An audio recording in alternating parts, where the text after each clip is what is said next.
the start of summer in style at the Living Spaces Memorial Day event, where you'll find the best deals for your home.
Hello, everyone. How are you guys doing today? Welcome back to another stream. We are back with our D&D campaign, The Gallow Runners. Episode 27, I believe. Let me just double check that. But how is everybody in chat doing today? Welcome, welcome. Thank you for joining along today. Yep, episode 27.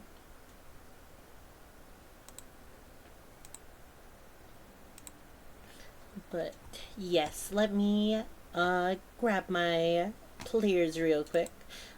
Quick few announcements.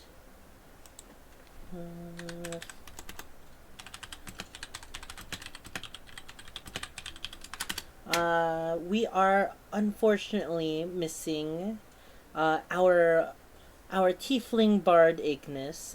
He is off exploring the great wilds today, so he will unfortunately not be joining us.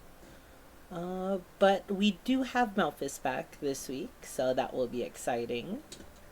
Yes. Well, speaking of the devil. Wow, tiefling racism strikes again. That's a saying. I'm not mentioning the fact he's a tiefling. How is everyone? Oh, How is everyone doing today? Pretty good. Let's go. Tweet's gonna be muted for a few. All good. All good. Let's go. Yes, unfortunately, we are missing one of our companions, but I think this session should be able to chug along just fine, as we are in the climax of our time here in Bunnyborough. Now, would anyone like to give just a very brief overall summary of your time here in Bunnyborough to start off the session? Why? Last session or like the whole experience? Ever since you've arrived in Bunnyborough, I'll say whoever does it can get some inspiration.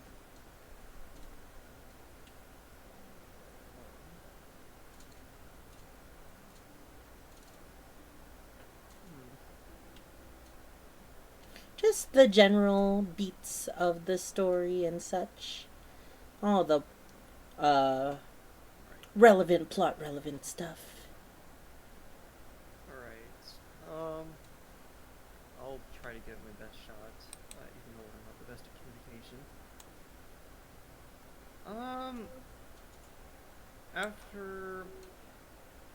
After the beginning of our quest leaving from the fort, we arrive in the town of Bunniesboro, a town where murders have been taking place, and no one has any information on the killer. After getting ambushed by a group of thieves, with their leader known as Nightingale, we managed to arrive within the town, going into the Bebop pub. Things were silent at first, as everyone was scared to go out and about because of the recent disappearing people and the murder cases that happened there as well. After a series of adventures throughout the town, completing quests and whatnot, we've figured out some skepticisms on Mona because of her pies and whatnot, but turns out that she was a hag. she was a hag that confronted us and talked about a lot of mysterious things. But we got some information from a recipe book saying that she knows the source of a certain lycanthrope. Oh wow, I'm skipping a lot of key information. My bad. No, you're doing well. Lycanthrope, and then eventually we would have to fight Mona, and we did defeat her. Malthus doing the final blow and absorbing. Well, I didn't see that, but the witch mysteriously disappeared after Malthus stabbed her.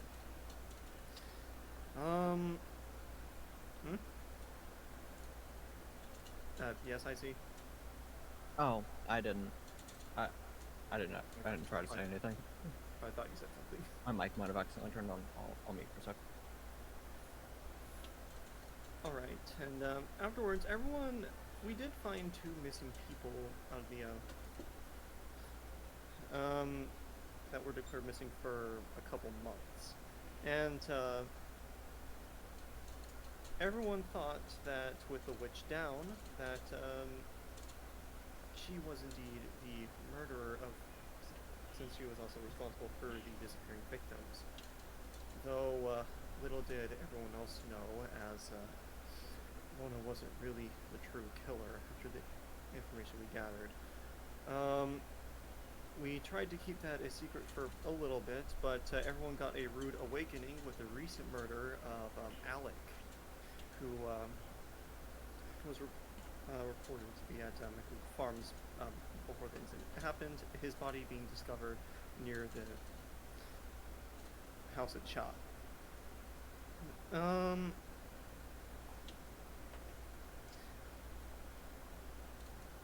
His body being discovered at the house of Cha. We went further into town to see the incident because Jeremiah was also involved, notably surviving the attack, which I don't think anyone has survived an attack until that point. I'm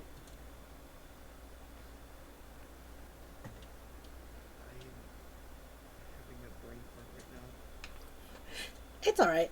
I can take it over. Yes, after the attack on the Magwig Farms, you became closer in a way towards the Alikin clan, the other big farm that has not been attacked yet, where you discovered the secrets of their family, as well as an attack on the patriarch. Now with much investigation and high tension within the town, you as a group all collectively come together to piece together what you've gathered and possibly try to figure out who the perpetrator is once and for all, so that you may apprehend them.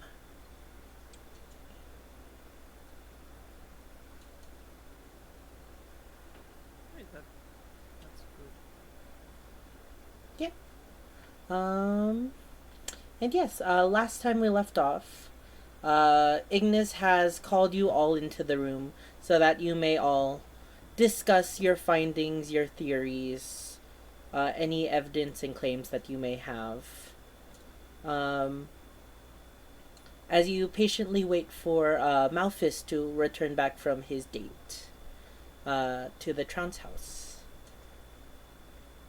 I'll say it is well late into the night, probably nearing 11 or 12 at midnight. As you all sit there continuing to discuss the situation brought to you all.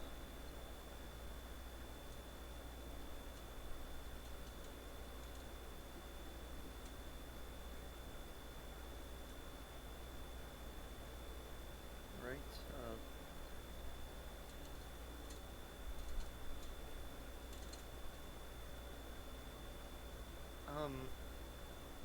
Hey, Vets. Yeah. After Malthus arrives from his date, how will he know that we're in here, in this room? Did you leave a note for him? I can just put a note on the door, and he'll probably see it. Okay. Please do that, because we don't exactly know when he's going to return. Alright, then I'll just write up a note for Malphus and put it on the outside of the door. Alright. You quickly just place a note at your door. It's a simple note, just meeting in Ignis's room. And actually, Ignis, or not Ignis, Vess, as you walk out of the door and walk towards your room, you actually catch wind of a person, uh, walking out of, the one's empty room, the one adjacent from Ignis's. He seems to be a fairly tall, you recognize him as a human, with a very long black beard and short cut hair. He seems to be wearing a sort of knightly attire, um, with a suit of chain and a hood covering his face. And as he turns to you, you can see he has an eye patch on his face. He doesn't pay much mind to you, just giving you a simple nod as you see him lock his door and head downstairs. Interesting. Yeah. But yeah. Malthus, are you good to go to join? I saw your message, but I wasn't too sure. Can you hear me okay? Yes. Okay. I don't have my usual mic, so I might sound different. Okay. You sound perfectly fine. Okay. But yes. And I'll say, once you place the note on your door, Vess, you actually do see, coming up from the stairs, Malthus, you just passed by, that same man. You see, the knightly attired gentleman, with the eye patch, coming up the stairs, or coming down the stairs as you come up. And then, on the second floor, you see Vess. Vess, you see a very interesting sight. Oh, Um, So first of all, you do clearly see Malthus. However, his attire does not seem completely Malthus-like. You still recognize the purple hair and red skin, albeit the purple hair is now very well done. You can sense some kinds of gels or tonics have been used to kind of make it smoother and glossier. And secondly, he is not wearing his normal attire of bloody robes and such. You see Malthus come upstairs, gussied up in a baby blue suit. And matching breeches. Under you see a very nice white shirt. And he seems very, very prom attire-esque. Well, Mr. Fancy, we're having a meeting in Ignis's room. Would you like to join? Yeah, let me change. Not a word. You hear? Alright. I'll head back to I'll head back to Ignis's room then. Alright. Malthus, you can find your... you don't find the same robe, your least bloodied robe, but you do have plenty of similar outfits in your bag. Alright. I'll say maybe there's some type of mirror in your room, and you take one look at yourself. Yeah, you look very, very spiffy. What have I become? Oh no, I'm fancy. What a curse.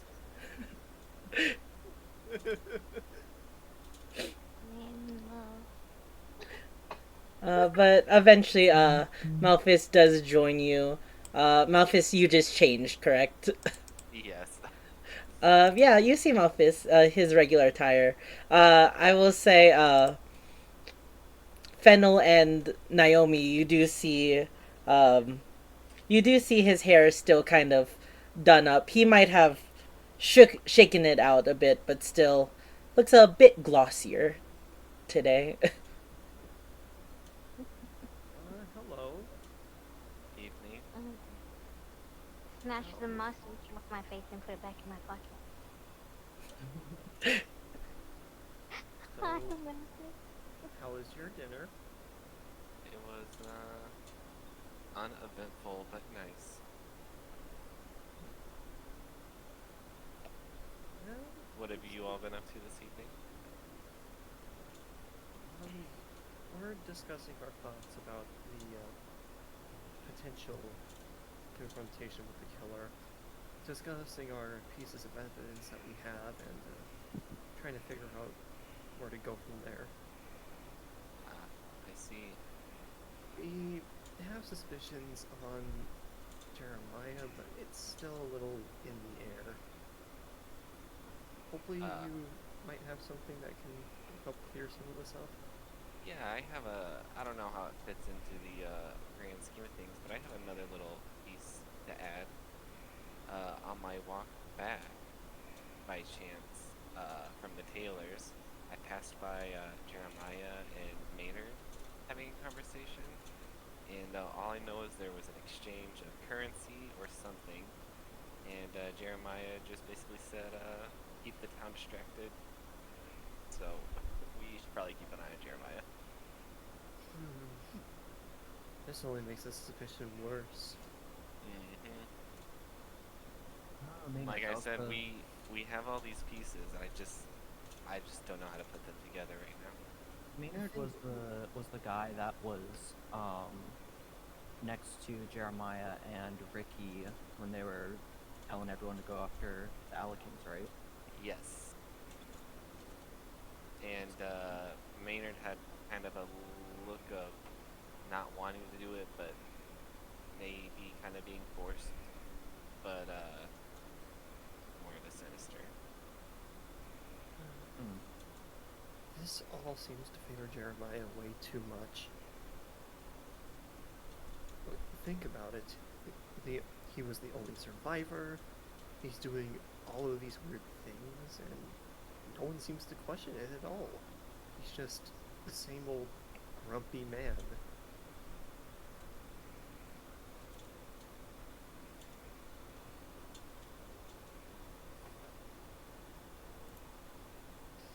Yeah. The racism doesn't help either. No. No, it doesn't. I wonder... Because the thing is... This is all in putting the blame onto the Alikins.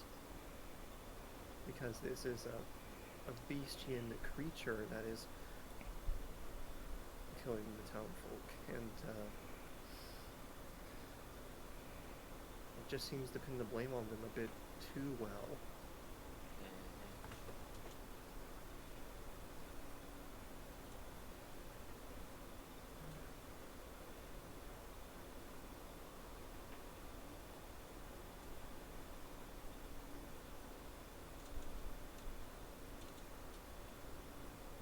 Well, is there anything that we can do before going on with the night? What's the plan for tomorrow? Are we gonna... Is it time to bring in another person? Edwin or someone, and maybe get their thoughts on the whole situation? Yeah, probably best to talk to Edwin about it. Because I think we all have our suspicions on the same person, but I just don't think we have the proof yet on that suspicion. Right. Maybe he might have more intel. Add. I Can't. didn't know Larry likes playing ads. Okay, I was so confused where that was coming from. I forgot. Yeah, that was Larry. Sorry, I'm playing a live stream, but it won't let me skip ads. I'll just Class mute it still. into. But I will say, around this time,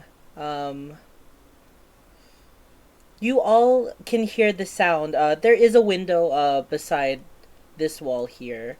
And upon that window, you hear the sound of, slight ticking on the glass. Just tick, tick, tick, tick, tick, tick, tick. I'll go open up the window and see what it is. Right? Walking towards the window, you do see, an owl. And as you open it, it soars into the room. An owl? I'll close the window behind it. You close it. Oh, Go Hooter. Wait, Fennel, is this your owl? Yeah, it's Hooters. Oh, Is that what you named the Yeah. yeah. Nice. Huh, I didn't know you summoned one of those. You were standing right next to me, but okay. I was distracted with other thoughts. whoo, whoo. And you can you see the owl fly towards you, Fennel. It seems to be flying very erratically.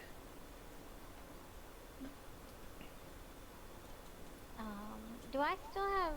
Can I still talk to him, or do I have to re-summon it? The Uh, animal? Let me double check. I believe What does the spell last for? I think the spell only lasts for 1 hour. But let me double check that. To speak with animals is a duration of 10 minutes. So yes, it's long been passed. Okay. I'll set some of my ration biscuits on the table and kind of like motion for him to sit there while I start asking my speak with him. All right. You set down the biscuits and you see Hooters stand upon the table's surface and just start picking as you cast for. Are you doing it as a spell slot or are you doing it as a ritual? I'll just do this. All right. So yeah, it doesn't take long to cast, as immediately you can you sense that the magic presence that allows you to speak is in effect now, and you just see Hooters pecking at the food. You also hear Bjork, or did you name the dog? I just kept calling it Bjork. Yeah, I think that's just what I went with. Oh, okay. Yeah. York. You just hear Bjork snoring, just Bjork, Bjork, Bjork, Bjork, Bjork. Bjork, Bjork, Bjork, Bjork, Bjork. As she just sleeps comfortably on the empty bed. Yeah, Bjork Peppermint Patty.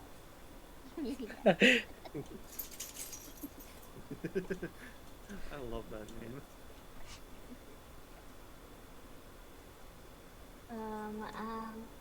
Just ask if what did you learn? Anything good? Whichever way I went, I found something quite interesting. Hooters will say to you. When I arrived at the Magwig Farms, I saw the old man that you were talking about. What he was doing was quite strange, to be honest.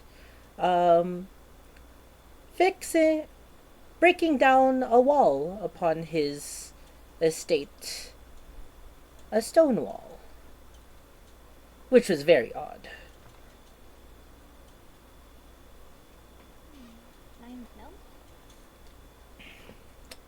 Why he was doing it by himself, I have no idea why.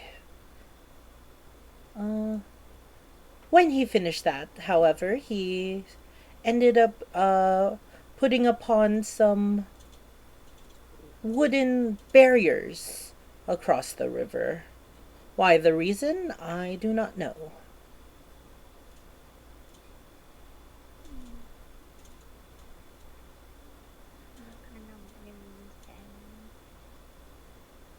When I was leaving finally, I was about to fly away. However, he caught sight of me. A bell is what. Hello? Sorry, just heard very loud noise. A bell is what he pulled out and rung it a few times. An annoying noise, to be sure. But when he finished ringing, a creature in the woods came out. One that terrified me. A wolf. A wolf indeed. And I flew immediately back before the wolf chased me down. Oh, that sounds terrifying. Are you alright? When do I get to be okay? I do not know. I must rest. Alright. You did a good job. Thank you. Whenever you need me, simply ask. And he will flutter over towards Bjork, land within the soft mound of fur, and kind of nest there. It sounds like that Alidor's caught something. Yeah. I think it's actually. What?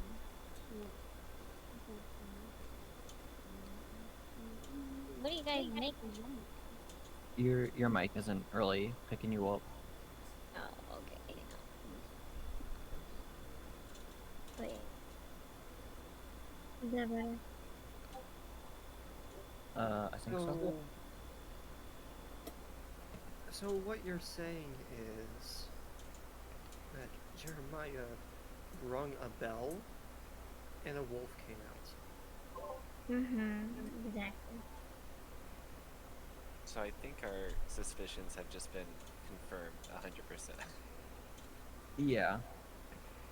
Considering that same scenario happened at when we were with the Adigantic rabbits. But what about the wooden barriers and the stone wall being torn down? Stone wall. I don't know. I'm trying to remember which wall of his would be a stone wall.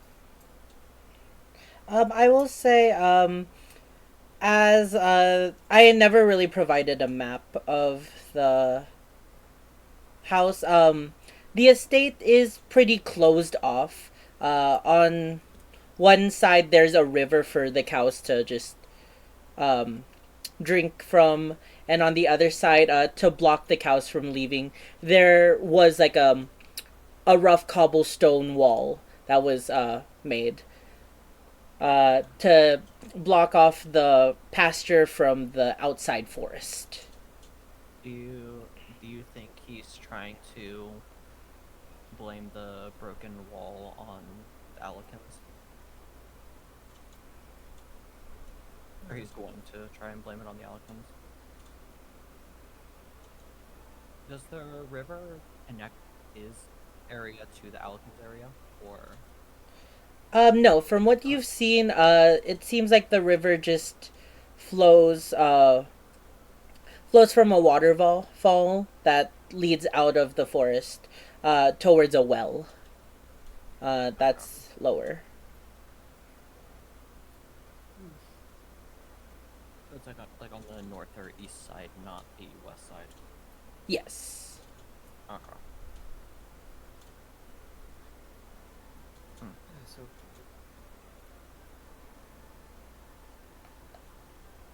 I think that's more than enough to talk to Edgewin about. Yeah. All right. Should we rest up before this, or should we get him now? Well, real quick, we should probably rest up because he's probably sleeping himself, assuming it's late. Yeah, it's like 11 o'clock to midnight at this point. Before I forget, because I don't think I mentioned it, the gardening tool that was found on Uvala's body. What was it? The scythe. The scythe. There you go. I wanted to say pickaxe, but I knew that wasn't right. Sickle. Farming sickle. Sickle. We talked to the blacksmith. It is his handiwork, but he doesn't keep a record of what he's sold to who. But I will say that it does fit perfectly in the little indentation in Jeremiah's wall of tools, and it happens that he's missing a sickle as well. You don't think he'd be responsible for what happened to with Uvala too, right? Well, considering Uvala had monkshood in her And- presence, she might have been and- getting too close. And this she silver commissioned sword. actually commissioned the silver sword too. Yeah, so. she did commission the sword. She knew. I about think she this. knew. Yeah. She might have known, like, the what it was, but maybe not who. And someone did something before they figured out who. And it fits almost perfectly. Hmm. Well, This a is lot something to we think should- about. This is something we should definitely bring up to Edwin. Yeah. Is there I do anything have to else? return the sickle as evidence, so we gotta go there anyway. All right. First thing in the morning. Yep, after breakfast. All right. And so you guys are all satisfied with your conversation. You've chosen a target for tomorrow. Yes. Yep. All right. Can I And just put a hit out? That make it easier? uh I mean, you would be the people that would be doing the hit, if anything. I've been downgraded. Also true. But all right. Well, I don't know about you, Ignis says, but I think we've made some good progress. How about we rest up? I will see you all in the morning then, as he walks over and opens the door cordially for all of you. Oh, I think that's our cue to leave. Yeah. I'll head back to my room. Alright, let's go. Same.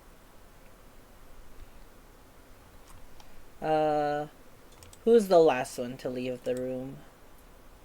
Oh, I'm not I guess leaving. Malthus. Alright, it's me. Malphus, as the door closes behind you, make a perception check. Oh boy. Oh wait, I haven't popped out my character sheet. Perception. It's an unfortunate time that Link left, but I want to do this just for his character. Oh, never mind. My mind is on other things that have happened tonight. Tragedy. What's your passive perception? It's not good. It's 10. Yeah. Oh. Oh, Oh, okay, the never eyes mind. stayed behind. Yeah, you don't hear anything as he closes the door. I'm But- gonna see what I would have gotten. But just Oh, that's not. that's a nat 20 and a 23. So 23. You know what? Then I have advantage in it. I'll just say you don't hear anything, but you think you hear as the door closes, you hear Ignis say, you don't hear him, but you think you hear him say, "I will avenge you. I'll get him for you, Bowen." I see. 2 nat 20s. Exactly. Can you just not like shove it in my face? Thank you. I know, I'm like, damn. I mean, Fennel, you get another Bardic Inspiration if you want it, but we're going to long rest anyways. Yeah. But yeah, you guys can all go head to bed, do whatever you want to do during a long rest. Anyone need to do anything in particular? There is, but we won't have to go to the fair realm for this. I just want to ask if I can get some mushrooms from the garden that Isopia made. Alright. What kinds of mushrooms? Are you just picking your pick of the litter? I'll say you head to the Fey Wilds. I want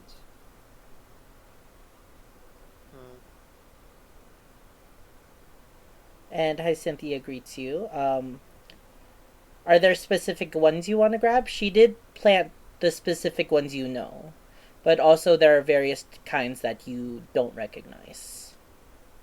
Can I get one of each that I know, and then, which is only two, and then just Alright. grab something unknown? Yes. So yeah. Let me roll. Do a survival check just to see what type of die I roll for how many you can get. Alright. Nature.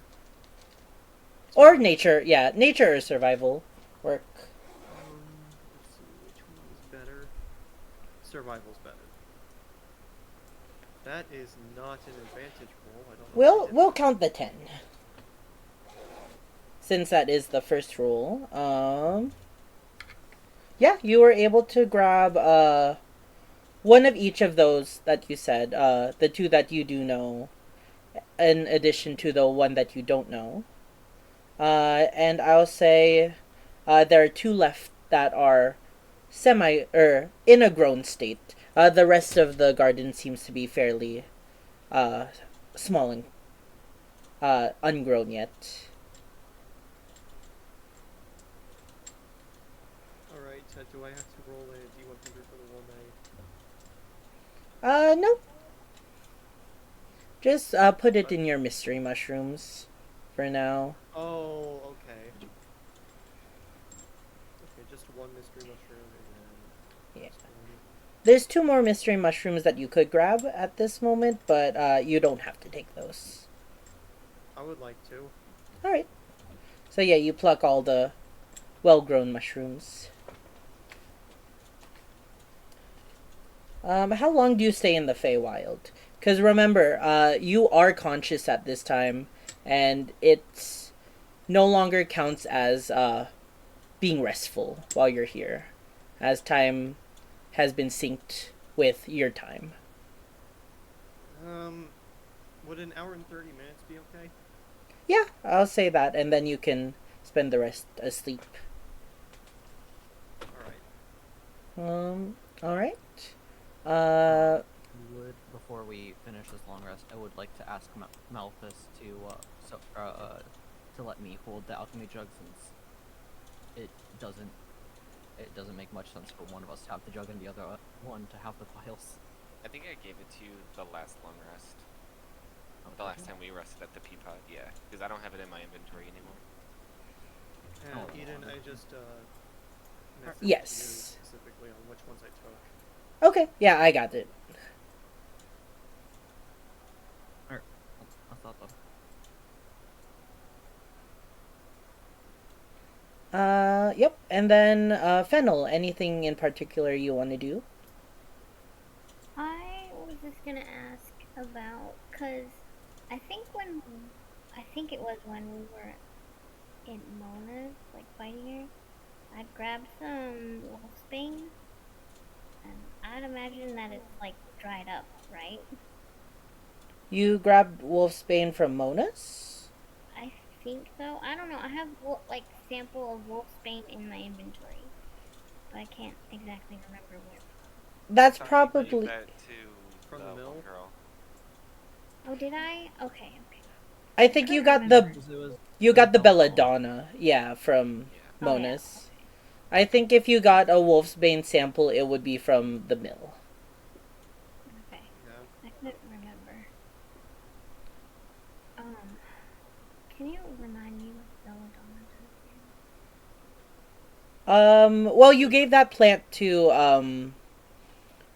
Ashtwa, Oh, yeah. but it Okay. was a very potent, poison. Or a plant that produces a potent poison. So I don't have either of them anymore, right? No. Okay. You might still have the sample, but it's just a wilted, dried up plant now. But the Belladonna you gave to Ashtwa. So, is there any way I can like just crush it up in a napkin? Like make a powder out of it or something? Like not touch it. Just crush it. So that you're able to use it in any potent way? Mm-hmm. Uh, Good idea. Fiddle's gonna have a party in their room. this is I want this to is keep just- it wrapped up, but I want to crush it. yeah. I will say you remember that the book said that it had to be fresh belladonna or fresh monkshood that gives the effect. But yeah, you could make it into a fine powder just for later use. Yeah, that's what I want to do. All right. Crush it and then go to bed. Yeah. Larry sounds like a man. Listen, it's a Larry is a playlist. man.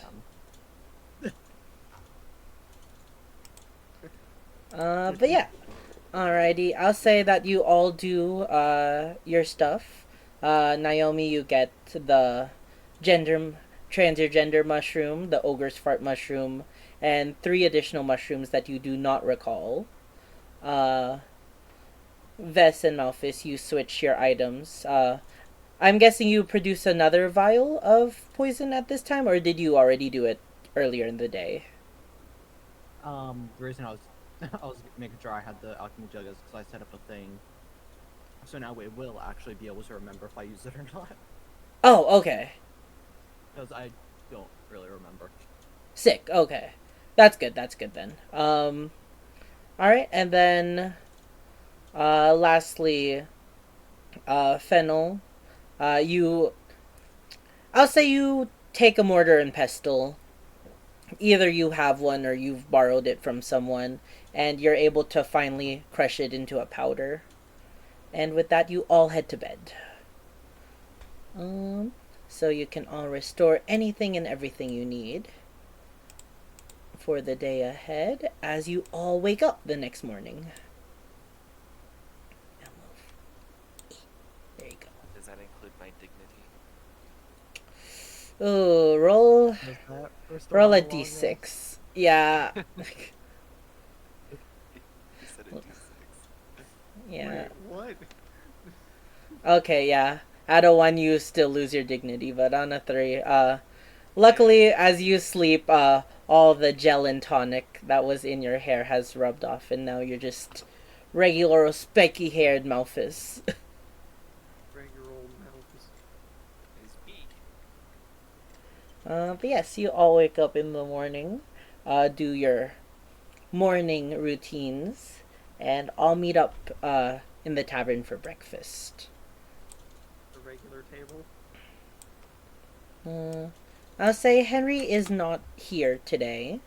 Tully and Magdalena. Gosh. Dang it. You know what? We're just gonna go to relaxing Zelda music. Oh, wait, no, I can get copyright. Meow.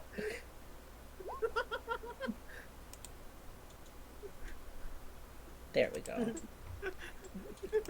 This is way too epic for it, but it's fine. But yes, all five of you meet up. I will say, as you pass by, each of you pass by Gilbert's room. Do you wanna include him in any of these plans or not?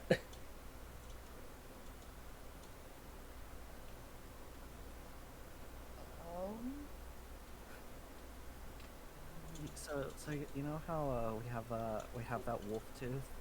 What if we bring Gilbert there for that stitch scenario? Oh my. Okay, but a real question: if we bring Gilbert, does Freddy get to come along as well? I mean, Freddy isn't connected to Gilbert in any way anymore. But we can convince Edwin. Maybe I don't know. It'd be more likely that if you convince Edwin, Freddy will come along than if you convince Gilbert. Right. My mind is made up. So do we? No. Okay. Alright. I mean, wait. So out of character, if we did, how would? Well, I mean, would you take? I'd be essentially running like 4 different characters. Which I didn't plan, but like at the same time I guess I can. He is part of the team, but We don't really have any tanky characters, guys. So. I'm out of character, I'm just gonna ask this: is he gonna be bad, or is he gonna be fine? Gilbert. We The might be able to buy alcoholism him has off. has made him a mute. I was gonna say we might be able to buy him off with booze. Good morning, I mean, it's everyone. up to you guys. Breakfast for all? Yes, please. Yes, I'll say we'll just leave him in his room. Oh, your frog friend there. He's starting. I passed by his room the other day. He's beginning to smell. Is he a hermit? A neat, perhaps? He's a bit of a recluse. Uh, Yeah. You know, he goes out and about and makes a fool of himself, and then he thinks about his life choices for a good week or two. well, I'll speak to him about coming out and showering, hopefully. I'll get those breakfasts for you. And he'll leave the place. Has he not worked just from this entire time, guys? I guess not. He's I haven't seen him hibernating. around town, so He's sad about Freddy. I don't know. Maybe we'll just convince Edwin to take him back to the fort.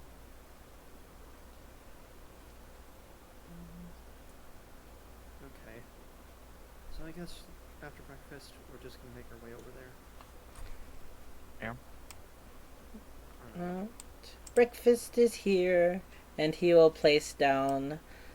Today he serves some particularly runny eggs, just cooked. Like, you know those sunny side up eggs where you kind of look at how jiggly it is for like a couple seconds, but then just shake your head and eat it. Yeah. In addition to that, you get some pieces of bacon and some bread and some cheese. Can I get some water, please? Of course, he also serves you your beverages of choice. And he will walk away. There isn't really anything to discuss today, so we could just fast forward breakfast. You all eat your meals and such. Hey guys, I want to tell you guys something, but you have to promise to keep this a secret between us, okay? Yeah. Well, then don't tell the dental. I'm all ears. No, I think you guys might be excited about this one. Okay. Remember Larry, you guys? Yeah. Yeah. He's in town. Larry. I have La- his book. I need to give him. Larry? Who is this Larry? He's an old friend of ours. And, the reason we had to keep it secret is because, He's a goblin. yeah. Oh. Huh. A goblin, you say? You don't see those running around town too often. Don't worry, he's really, really friendly. And, he's with Daniel. You've all met Daniel, right? Yeah. Yes, that other traveling friend that you have, working for Tanilla, correct? Mm-hmm. Just, it's best to keep, Larry on the down low, please. Because, we know about the, what people think about goblins around in these parts. Well, I understand. Hopefully I'll be able to meet him sometime soon. Oh, trust me, you'll love him. Yeah. Maybe when you get back from camping. Camping? And you just see Ignis, shrug his shoulders and drink tea. Ignis doesn't really strike me as the outdoorsy type.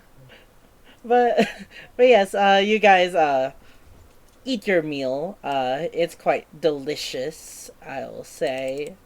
You can always trust on Tully to make you a nice breakfast. And afterwards, you're all ready to head out. Excuse me. Yep, I think we're all ready. Alright. Let's head to the hub. Let me just fix the map for anything, just in case.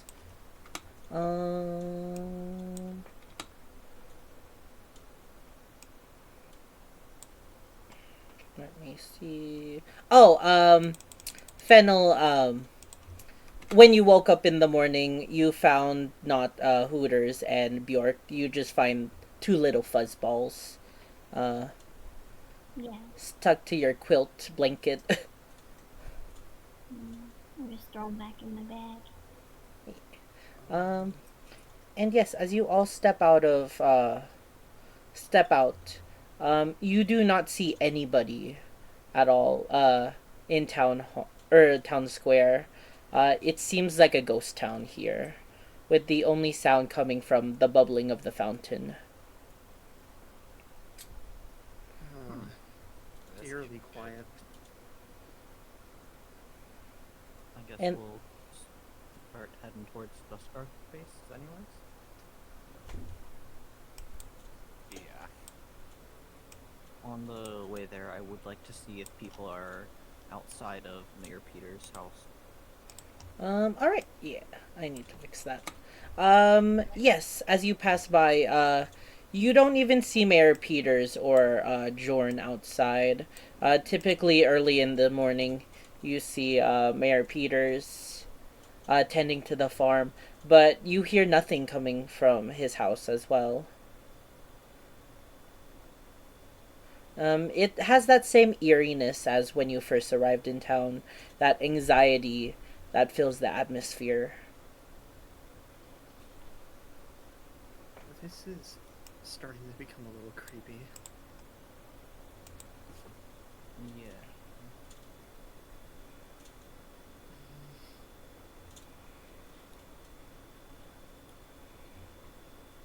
To Dustar base. Yeah, I guess so. Yeah. So, all of you guys, Malthus, are you able to move your token? Did you want me to move it for you? I don't see my token. Oh, okay. I just wanted to make sure because I remember you said you were on your phone for D&D tonight. There Thank he you. is. Yeah. Where I is can my track you guys. At the Keep up. Yeah. Up. Now it's at the base. Okay. Yeah. All I saw was Ignis for some reason. But yeah, Yeah. you all arrive at the Duscar base. That feeling of eeriness continues on till you step inside of the Duscar base, and you see Freddy and Edwin. Actually, you see the two of them, not wearing any armor. I will say only Fennel at this point has seen Edwin without armor. You can see how, though he's muscled, still as an elf, Edwin is quite lanky, as a person. And, they seem to both be sparring, with non-sharpened swords. And you can hear the clinging of their weapons as they parry each other blows.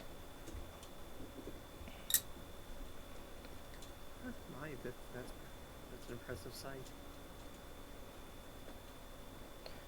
Yeah, and I will say, what do you guys do?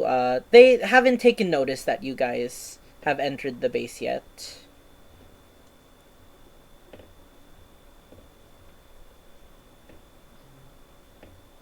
I suppose we need to get their attention right. Yeah, or you could just watch if for a moment. Depends on what you guys want to do.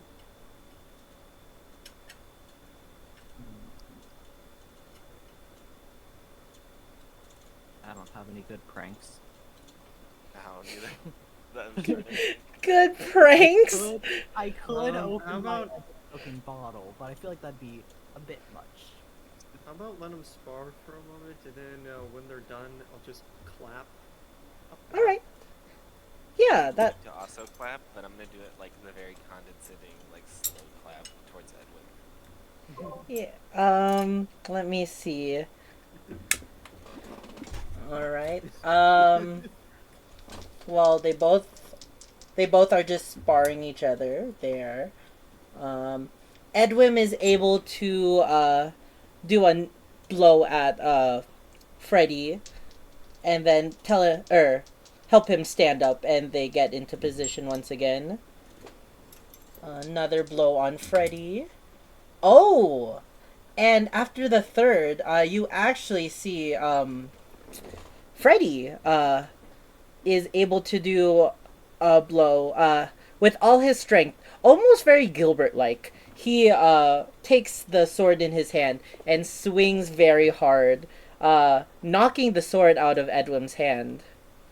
And you can see for just a moment a smile of pride on Edwin's face. As Freddy, you can see him panting, uh, very tired but very excited. And I'll say that's the moment that you all decide to clap, and both of them turn to you. Oh, hello everyone. Give us but a Um, moment. Good job, young Freddy. You're done with your morning exercises. Go get ready for the day. Yes, Master Edwin. And you can see Freddy scamper out of sight. And with that, without any armor, you see, or with all his armor kind of on the side, his sword included, he'll walk over to you, place a hand on his shoulder, and stand there. Good morning. Um, any word, any new evidence that you would like to belay onto me? uh, yes, that,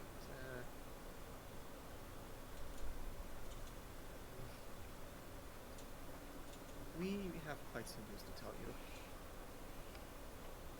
Oh. Well, feel free to inform me. Let me just get ready for the day.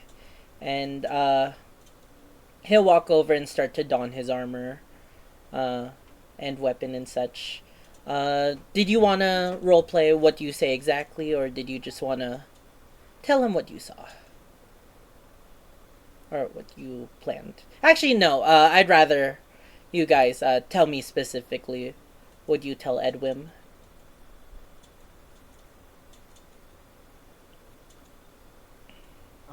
I'll just tell him about how one time when we were going to just try and collect evidence, we were helping the Alikins. We ended up helping them take care of some animals that they had a enclosure for out in the forest. Oh, that's And strange. I thought they were vegetable farmers, but alright. yeah, people, I don't know. Uh, Yeah, But um, anyways, as we were helping them, some wolves dropped from up top, and we heard a bell sound, which is very strange because there were no bells nearby. Anyways, and do you guys know what I should bring up next? Um, about Finnell's part, Elsie, Fennel's part about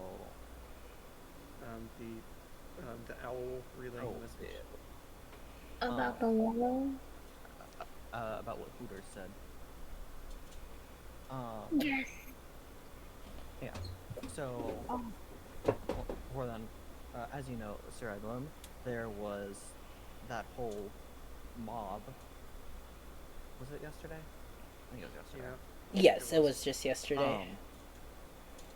And so we thought Jeremiah was,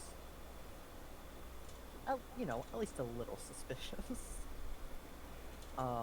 So Fennel summoned a owl to go see what was going on, and Jeremiah ended up ringing a small bell, and a wolf came out from the forest to attack the owl. Luckily, the owl got away. But that, yeah. That's part of the reason why we're going after, or we believe Jeremiah to be the killer. The other reason is because of the sickle, which, as you know, was found in the bag of rocks tied around Uvala, and it just so happens to fit perfectly in where Jeremiah was keeping his tools, and he also happens to be missing a sickle. During our investigation at the mill, when we were still discovering what happened to Uvala, we've noticed that there were signs of wolfsbane, and then not to mention, she also had an order placed for a silver sword, and I show the silver sword, and these are specifically, it's mentioned as in the almanac book that we have, that these are specifically to be used against lycanthropes. So Uvala must have had clear knowledge about this, and we suspect that Jeremiah might have to do some convincing, since him being involved with this must have taken Uvala out of the picture because she knew too much. So, with all your evidence, everything is pointing to Jeremiah. But wasn't he also a victim of the attacks? Yes, but he's also the only one that survived. He is the only survivor, with only minor scrapes and cuts. Everyone else was fatal.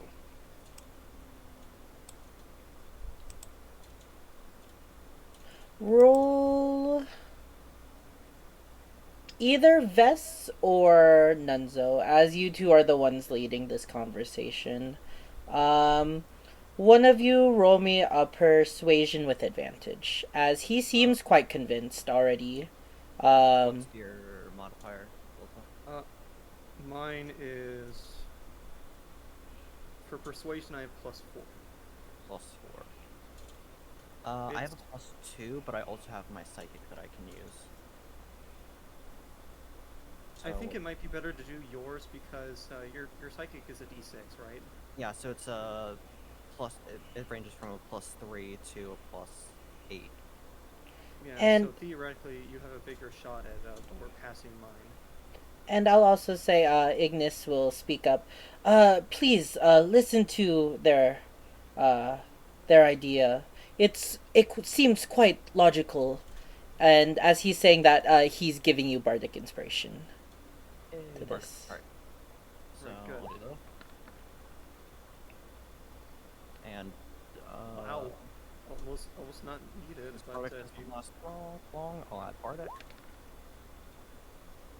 Nice. I'm gonna say a 27. 27. Oh my god. What would I get if I... You see him now fully donned into his armor. It succeeds. So do you use the die? What it would have done. Okay. I'm not actually doing it. All right. But he will shake his head. All your evidence points to Jeremiah, but I don't quite understand. Are you saying that he is the lycanthrope? That he is the one doing the attacks? I don't believe he is the lycanthrope itself, but I believe he at least has some connection towards it. Yes, because now that you mention it, remember the bell that he rung and the wolf that came out of the forest? It's definitely clear that Jeremiah had some kind of influence. That bell is what summons that creature.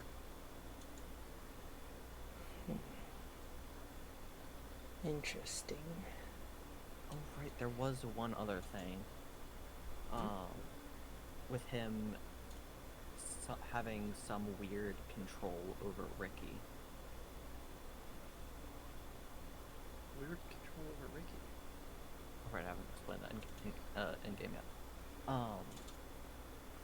So when he was talking to the mob, you saw that he was reaching in, or I don't know if you saw, but he was reaching into his pocket when he was telling Ricky to tell everyone what he saw, or more what Jeremiah wanted him to see. And what we heard from Darwin. Right. Because Darwin mentioned specifically that he heard a metal clank, like coins or whatnot, and Ricky gave Darwin's spot away almost immediately.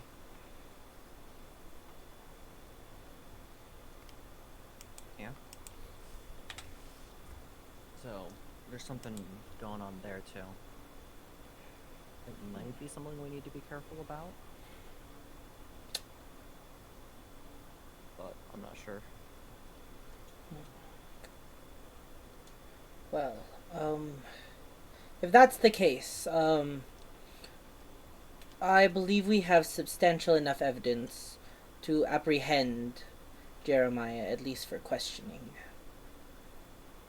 And as he's saying this, you spent the last 10 minutes, speaking with him, and he's fully donned his armor, and sheathed his sword on his side. Well? Also, do you know why the town is so quiet today? I do not. We have, what do you call it? Freddy and I have just been, doing our morning sparring. We have not left the Duskar base. I pull Malphus aside for a second. Hey Malphus, can I talk to you about something? You said something about that exchange between Jeremiah and the other guy? Yeah. Keep the town distracted, is what you heard. Do you think that that one guy is the reason why the town is so quiet today? It could be, but I didn't hear any commotions from anywhere when we came outside, did you? No, but just how can you keep a town distracted is what I'm questioning at. I mean, we can bring it up right now with Edgewood. Let's go ahead. And we relay this to him. Keep the town distracted. That only proves further that he has something that he is concealing, and we must go and arrest him post haste.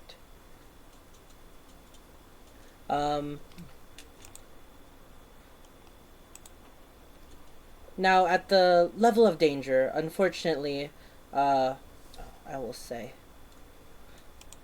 delete. Unfortunately, Lady Holland, Sir Lop and Lady Holland, have been sent away for some other matters. They even took our caravan. So it just is Freddy and I, but I'm sure with the 7 of us, we'll be able to apprehend the criminal no matter the danger. Should... Oh, jinx it. Why? Do you suspect that we need more assistance? We could wake up that lazy frog. Actually... I was just saying. Best not to say that stuff out loud.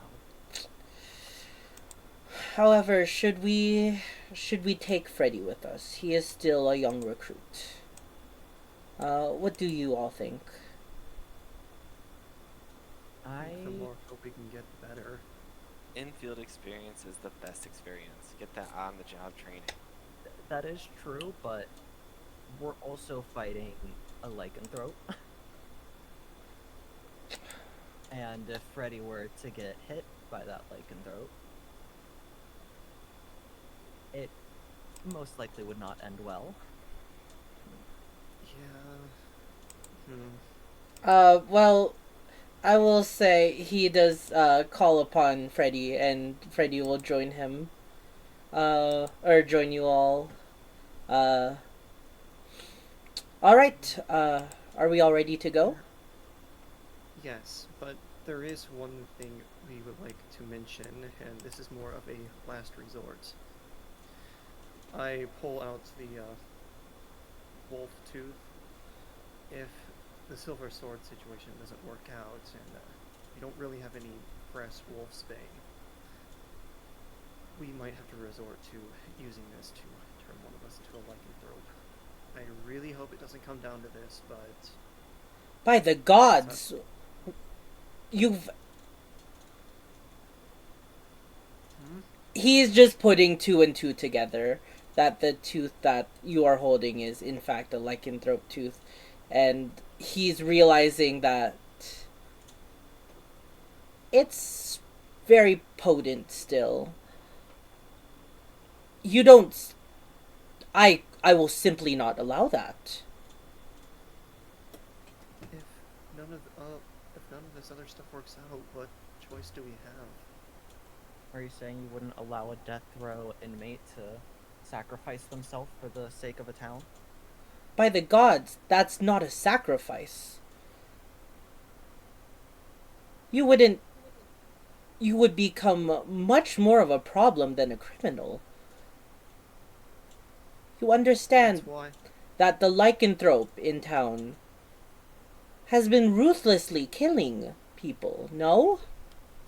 And you think fighting fire against fire will work out well for you? It's not a good chance, and this is why it's a last resort. We're not going to resort with this unless we're out of other options. We seriously considered this, and if push comes to shove, then it has to be worth the risk. Hand me that right now. And he'll place his hand. I look at my group to see if I should do it. You give me just. Oh, I shrug my shoulders.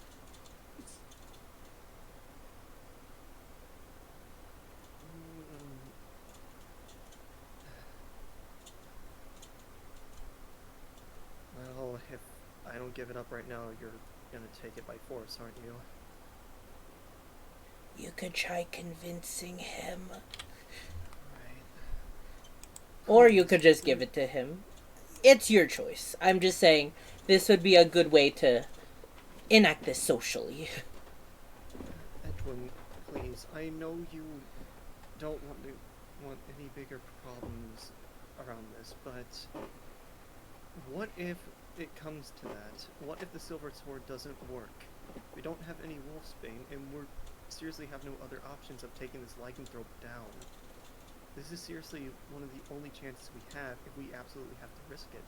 And by the way, it's not even going to be. It's very highly unlikely. I do have determination that we can do this.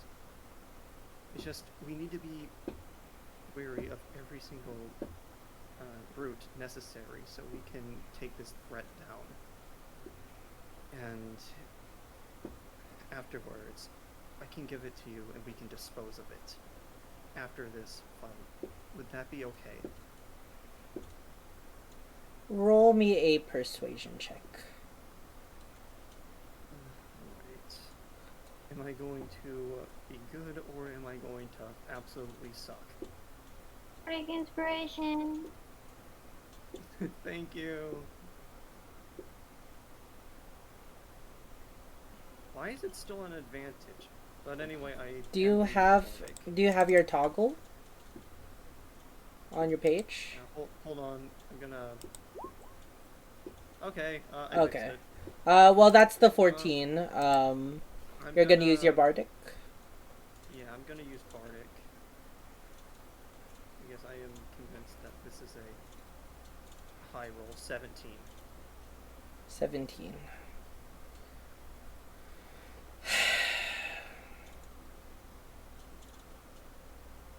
He will still hold up his hand, demanding you to give him the fang. So, you really...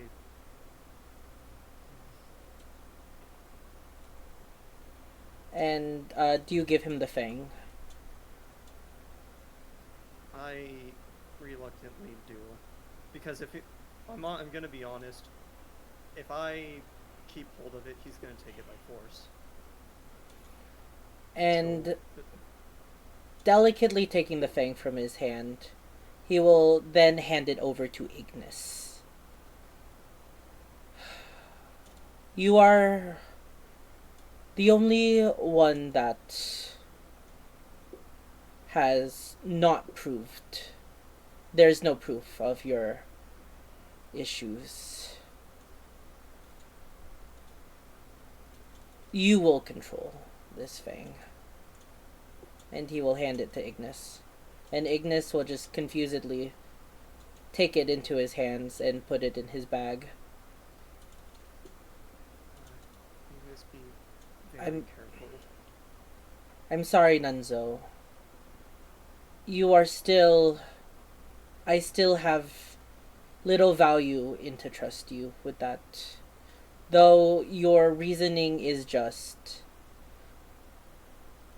With that tool, you could bring even worse ruin. I understand and I respect your decision. I'm just sorry. I just want to make sure we're prepared for this. Alright, let's go. Let me go find Freddy, and he will walk away. And with just the 5 of you there, Ignis will just coyly say, "Alright, who wants it?" Give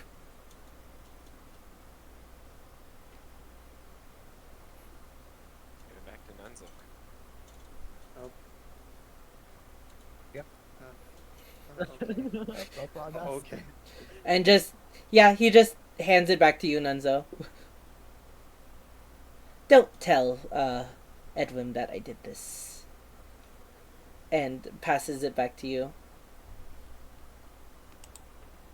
Or, Naomi. Sorry about that, Naomi. Yes, he's been saying Naomi this whole time. My bad, my bad. No, you're fine. I just, I didn't know. Yeah, here you are, Naomi. As he just hands you the fang. Or he won't actually hand you the fang. You just see him go behind you. You feel your bag open up. Feel a little plop in your bag. And then he closes it up. And you see Edwin and Freddy come back. Alright, we're all ready. Shall we go? Let's.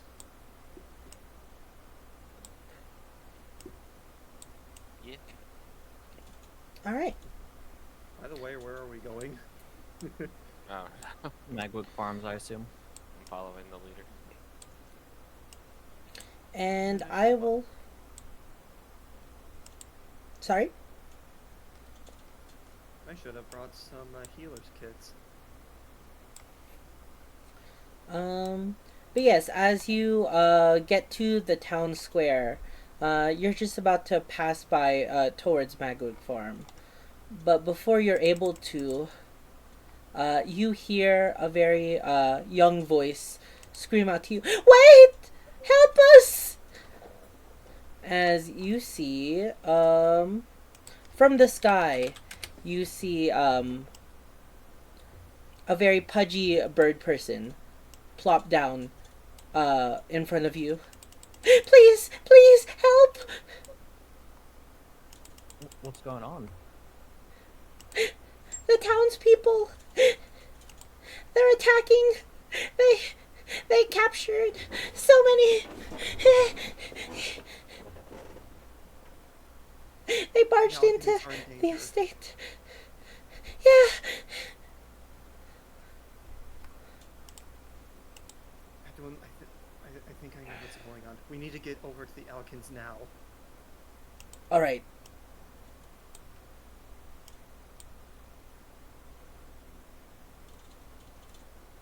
You see him nod his head.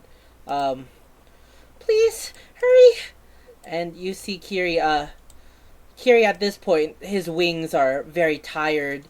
You see him for the first time, actually just walking. And, you follow him, correct? Yeah. Yes. Alright. Yeah. I'll say, last is Freddy and Edwin, who follow from behind, a bit, not really reluctant, but, very confused at the moment, so exhausted. Wait, who has control of Kiri? I don't... All of us do. Oh, really? Why? I don't know. It's been like that for the past six. You know what? It's It's fine. been like that for a while. Yeah, we can talk as Kiri and Mistfire. Oh, I know about Misfire, but I didn't know Kiri. Don't summon Misfire! Is nay. Nay. But yes, I will say, as you all arrive, at the gates of Alikin Farm, you can see, both the gates have been essentially, like, torn down, broken, as they lay on the ground in front of you. Ahead, you can hear loud, raucous screaming and noises coming from the main estate. Distracted, huh? Maybe this is what Jeremiah's plan was. Yeah, the distraction part, but why does he want the town distracted?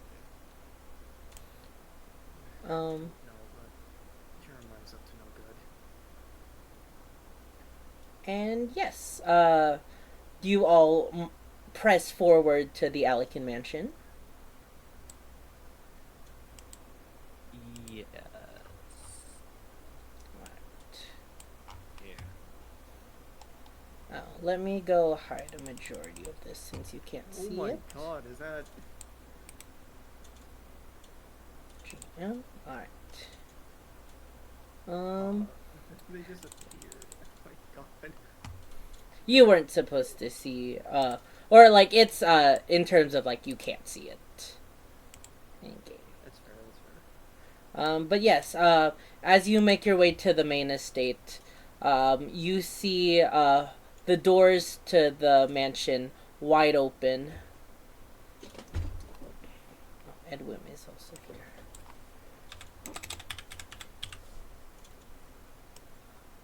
What is going on? I do not understand this. Edwin will say Edwin Willie. The Alikins are being attacked.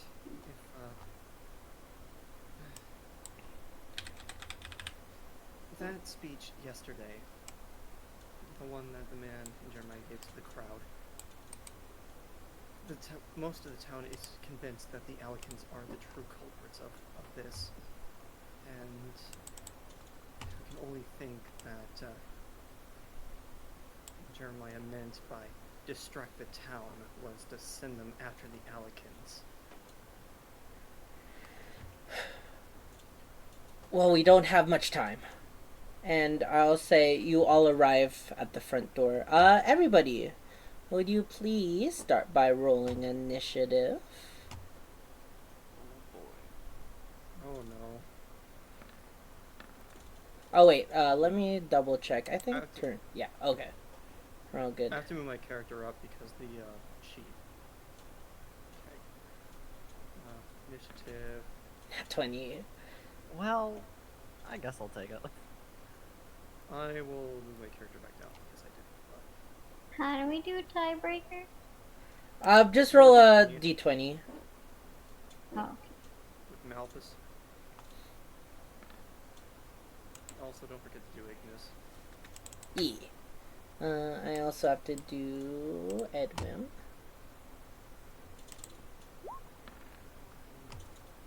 15. Freddy will just move after him. And Ignis. Is Kiri gonna stay outside?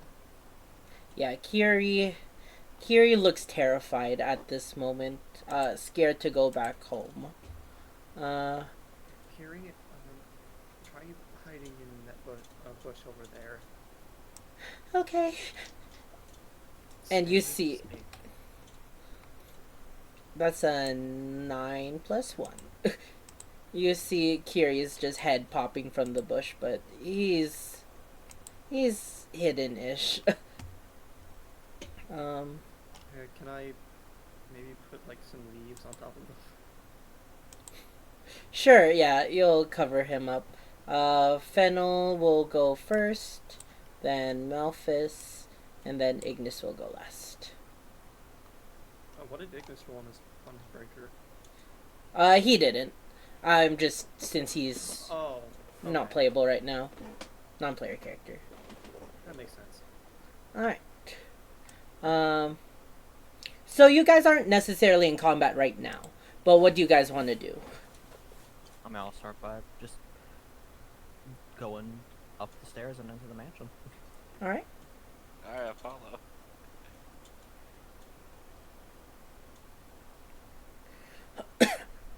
Vess, as you step inside of the mansion, you see 4 people. They all appear to be human, but they all are wearing like bandanas on their face to conceal their face. And you can see them all with pitchforks in hand. As they see you initially, here, let me go move here. And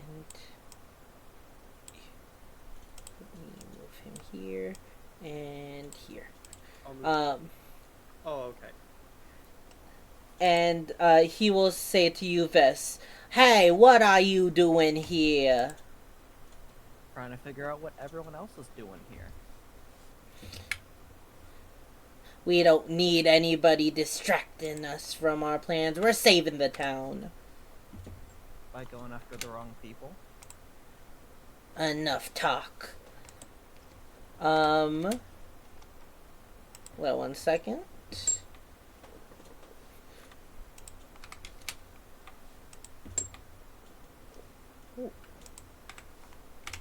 Alright. Vess, what do you want to do? As you see these men all, holding pitchforks towards you.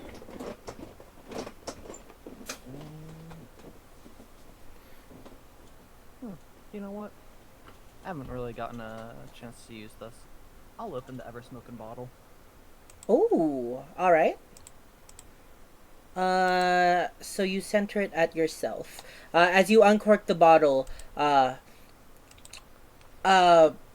torrent of mist envelops you, around you. Let me just double check. It starts at 20, I believe, right? Yes, 20, and every round it increases by, I assume, another 20? Yep. To a maximum. Yes. So everybody, you see, Vess step up first, and you hear the voice speak. But as soon as, you hear Vess, uncork his bottle, a torrent of mist surrounds all of you. You are now very obscured. And you can hear, in front of you, Vess, 2 people yell out, "Ah, what is this?" Do I still have, like, stuff that I can do, or? That was your action for using the item. Okay. So I'll still have, I assume this is, like, where initiative fully starts? Yes. Okay. So then I will just use my, movement speed to move 30 feet forward. Alright.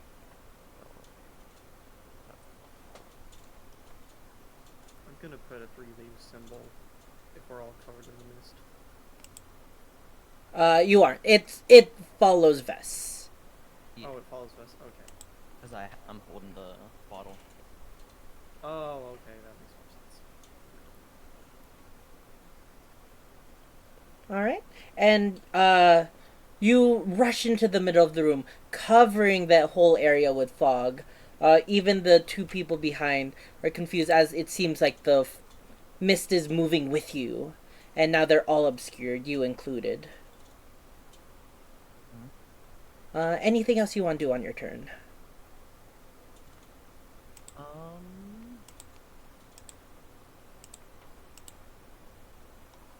I don't think I mean, I guess since I'm obscured, I could take the hide action. So Yes, you can. might as well. Quick question. 26? Yep. What's up? So fog, mist, it's blocking out the light, so it's technically a form of darkness, magical darkness, right? Unfortunately, not. Obscured is different from darkness itself. Okay. Sorry about that. But yes, Vess, you essentially to everybody else, you disappear. You're just in the middle of this fog somewhere.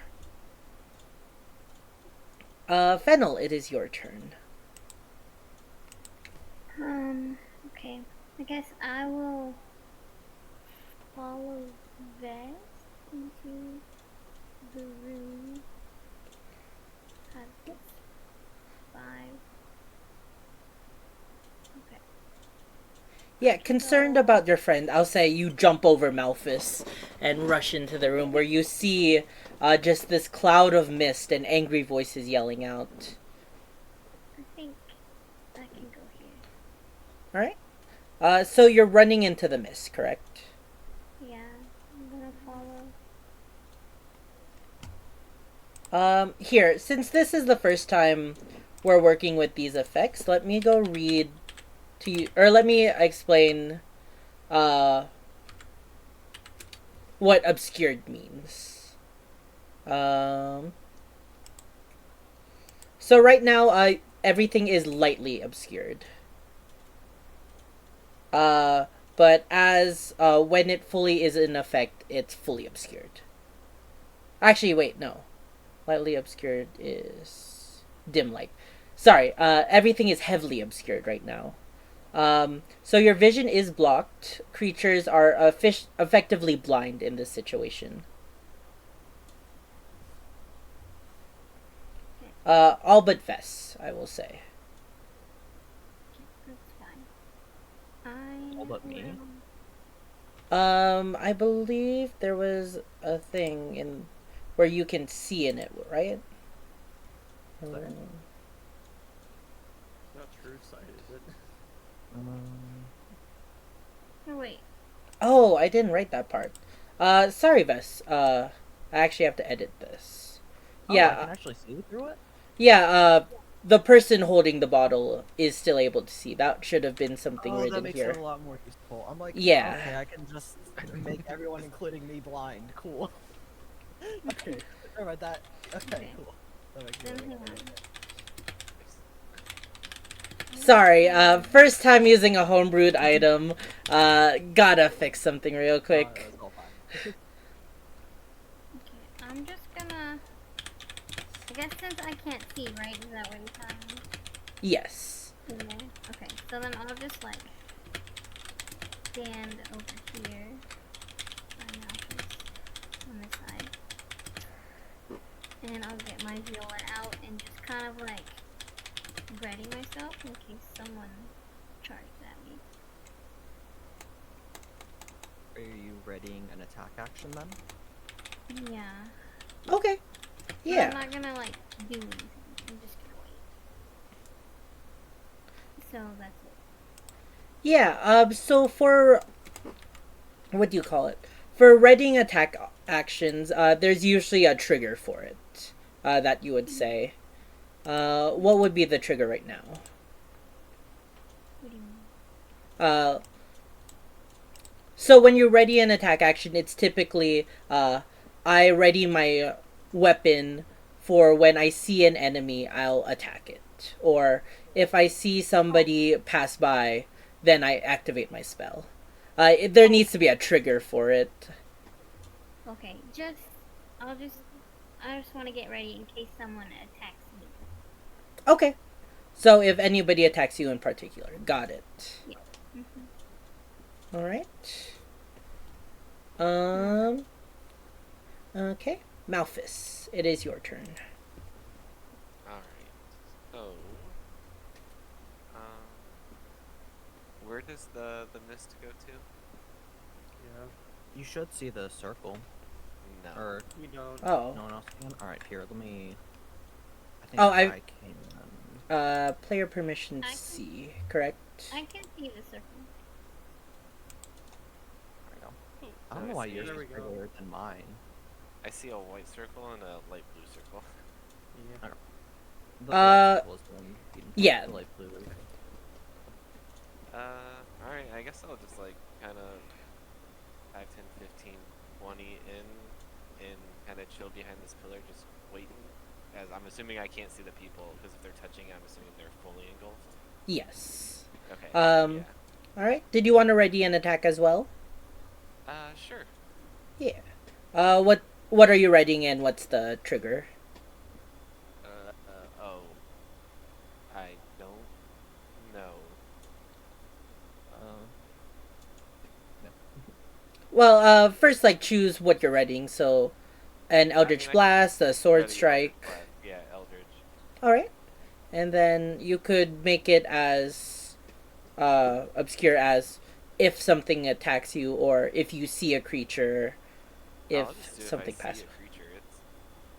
I'm basically just overwatching from XCOM. Yeah. Alright. So you ready your action. Anything else you want to do on your turn? I think that's all for now. Ignis will come in 5, 10, 15, 20, 25, 30, and also ready an attack. If a creature gets within 5 feet of him, he will attack.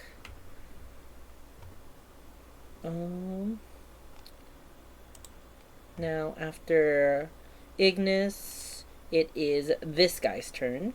And he will run out of the mist, kind of rubbing his eyes, very confused, very perplexed. So now at this moment, now that you're able to see the creature, Malphus, your ready to attack would activate. So if you want to do that attack, you can right now. Yes, so do I just roll it like normal? Yeah. Okay. Eldritch Blast.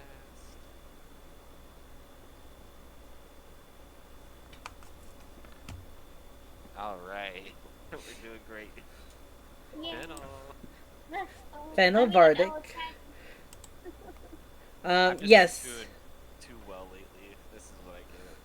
Yeah, you blast your magic out towards the person, but he's able to dodge out of the way and yell, "Hey!" and continue with his action. He'll move 5 feet. So Fennel, now you can activate your ready to attack. Okay. Uh, you were readying your club attack, correct? Or your... Yeah, but he's not. Is he just running away? No, he's running towards you. Oh, he's running toward me. Okay. Can I trip him with viola? Does that count as an attack? Roll to hit first. Tripping in itself is something that needs a specific class for, but you can attack him, see how that... This one? Oh. Uh, Aw. we'll take that 8 since it's the first roll. And unfortunately, that also doesn't hit. As you ready to strike with your readied weapon, but you unsure when he was going to be obscured. What do you call it? misses the attack. And he will go in turn for a pitchfork attack.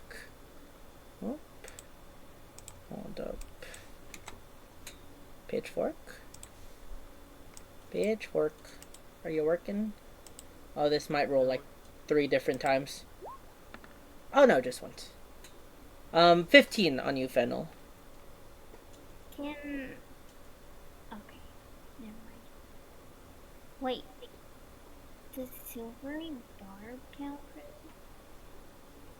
this? Can you click on the spell for me? I believe it would. I thought it was only saving. I thought it was only saving throws. Succeeds on an attack roll. E. So you could use it if you want. Okay, I'm gonna try to use it and try to stop him from. Alright. So then he would roll again and take the lower. A 10. It does not hit. Yeah, so I'll say he runs forward with the with the pitchfork. You try to swing at him but miss, and then you just play a quick little diddle, distracting him with magic enough that he misses his attack. Okay. Yay, first time I used it. Nice. Let's go. 14, 4, and Probably didn't hear the Also- mouse clapping. Also, within, I believe it's 60-foot range, you can give one ally you see advantage on their next attack roll, ability check, or saving throw. yes. And you can essentially see everyone at this point. Okay. I'll say you can see just the very tippy of Malphus's horns. That counts. Yeah. I'll give it to Freddy, Alright. just in case. So I'll put Freddy for that. Alright. And that will be his turn. Next is Edwin, who will run forward and say out, "Do not kill anyone! There's still civilians of the town. Let the law handle them." As he'll run over and swing with his sword. Doing a non-lethal attack.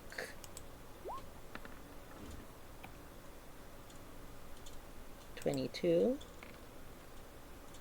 for 9 damage, knocking him out with 1. As you can see in front of you, Fennel, he knocks the person unconscious with the blunt edge of his sword as he crumples to the ground. He'll look over to you, Fennel, and ask, "Are you alright?" Yeah, I'm fine. Good. Alright, Nunzo, it is your turn. Does Freddy get the move? He said he was going to go right after Edwin. You're right. Yeah, he will walk 5, 10, 15, 20, 25, 30 into the obscure darkness. Yeah, you'll see Freddy just war cry and run into the... We love you, Freddy. But God damn it. Vess, you're the only one who can see. Freddy is standing right next to a person as they're both blind, just looking around. That's funny. Nenzo, it is your turn. Alright. Okay, that's 10, 15, 20, 25, 30. Yep. And I'm going to prepare a non-lethal bow attack if I see an enemy come out of the fog. Alright, readying a non-lethal attack. Got it. Okay, now I'm just gonna say this here. I've always thought it was kind of stupid how you can't prepare non-lethal ranged attacks. So in D&D, the customary thing is you can prepare non-lethal melee attacks, but not ranged attacks.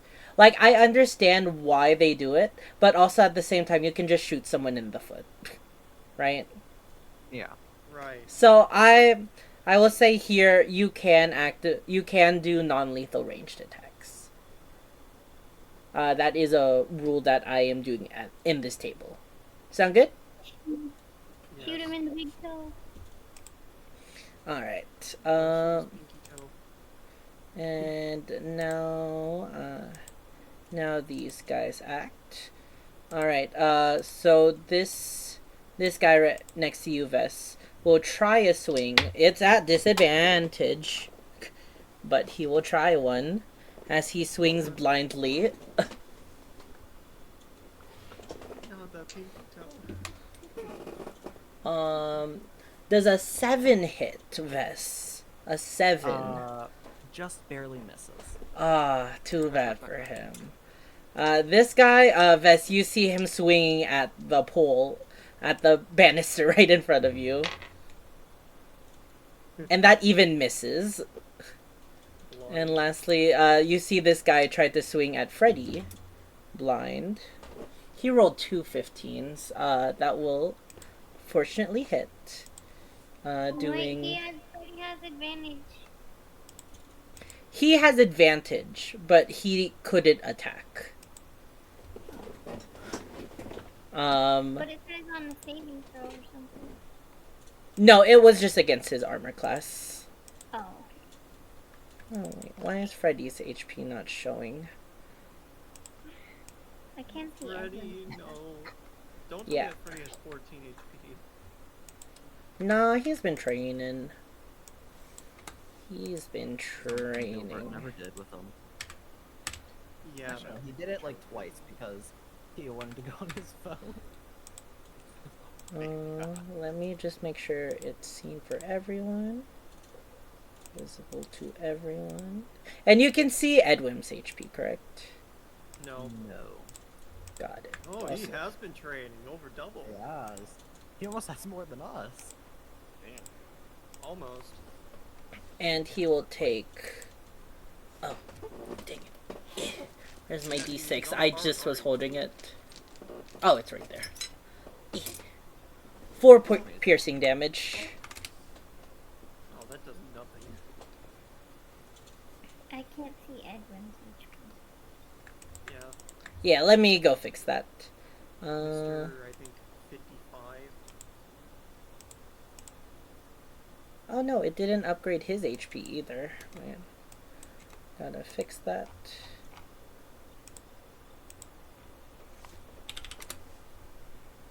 What? 55.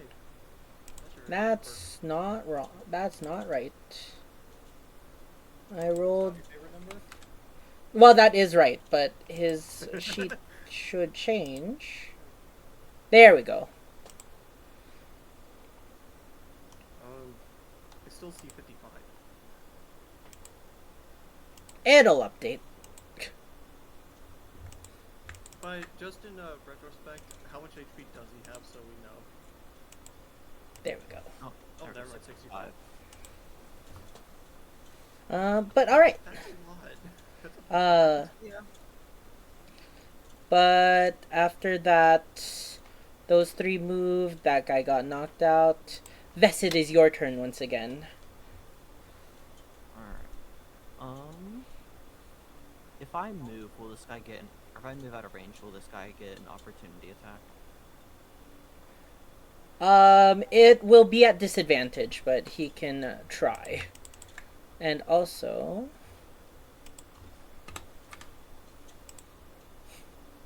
Oh my god, what the hell? Yep. That's the ever-spoken bottle. Why did it grow? Oh, it grows again. Yeah, mist just keeps pouring out from your bottle, Vess. Oh my god. Yo, we're hotboxing the mansion. Oh my god. God damn it, Bess.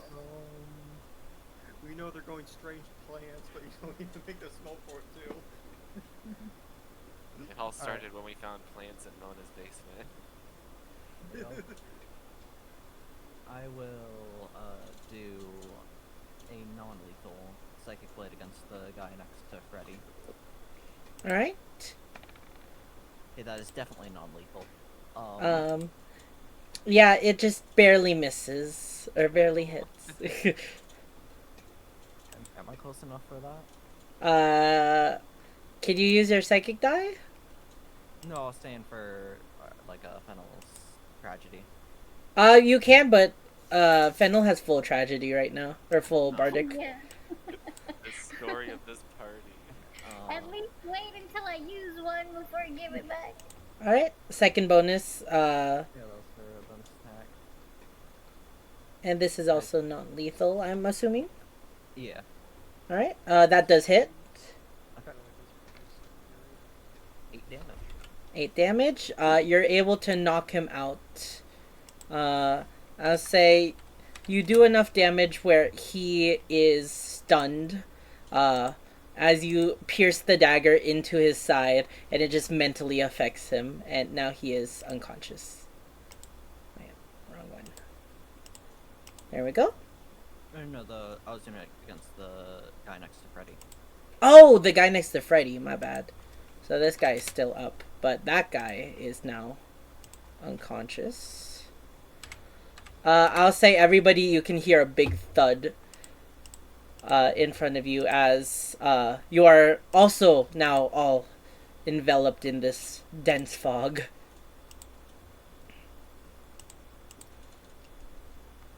Alright. Anything else you want to do on your turn, Vess? That was both. Oh yeah, I do still have some movement.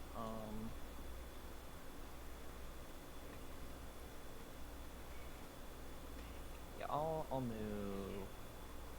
1, 2. I'll just move into that corner. Alright, and I will say he will not do an opportunity attack. He wasn't fast enough to sense you. So let's see how big this actually gets. Holy Jesus! Yeah. Yeah. Why? Because Fanair likes Oh, helping y'all. Yeah, happy birthday, Vess. This is all this Yeah, happy all the birthday. Christmas candles that have been blown out. Yeah, you have quite the birthday bomb on you. But alright. Fennel, it is your turn. You were enveloped in mist for but a second, and then it moved away.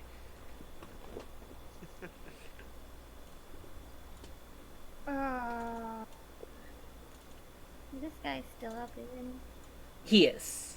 Though you cannot see him, presently. he? Yeah. Okay. Well, I don't really know. I'm just gonna go right here and get ready for a non-lethal thing if someone attacks me. Alright. Oh, and I give Bardic Inspiration to, Ignis, I guess? Or no, Malphus, because... Oh, thank you. Why? Because I've rolled 2 ones tonight already? No, because I believe in you. Oh, thank you. If you believe in me, I shouldn't need it. Extra belief. Yeah, so you ready your attack in Bardic. Got it. Yeah. Then... Malphus, it is your turn. Okay, so now that I'm out of the fog, 5, 10, 15, and then can I kind of just feel my hand on the wall, like it's like the door? Yeah. Okay, so 20, 25, 30, so I'm still in, kind of? Yep. Okay. Or, I'll say that, at that point you're not obscured. Because Okay, it's like... So is there anyone out here? No, you do not see anyone out here. Okay. Oh. I'll wait and ready my attack again in case the mist moves and something becomes revealed. Okay. Well, Or, you won't stay out of the fog for a while. Oh, Vess, I will say, as your fog, also envelops, other areas of the house, you do hear someone from the western side yell out, "What in tarnation?" Actually, that reminds me. I believe it doesn't actually go through walls, so Yeah, but close There's a them. doorway. yeah, this isn't like a closed door or anything. This is just like a, what's it called? A portus? Fortress? Something like, it's a doorway without doors. An arch. Yeah, there's like a word for it that starts with a P, I think. But yeah. All right. P word.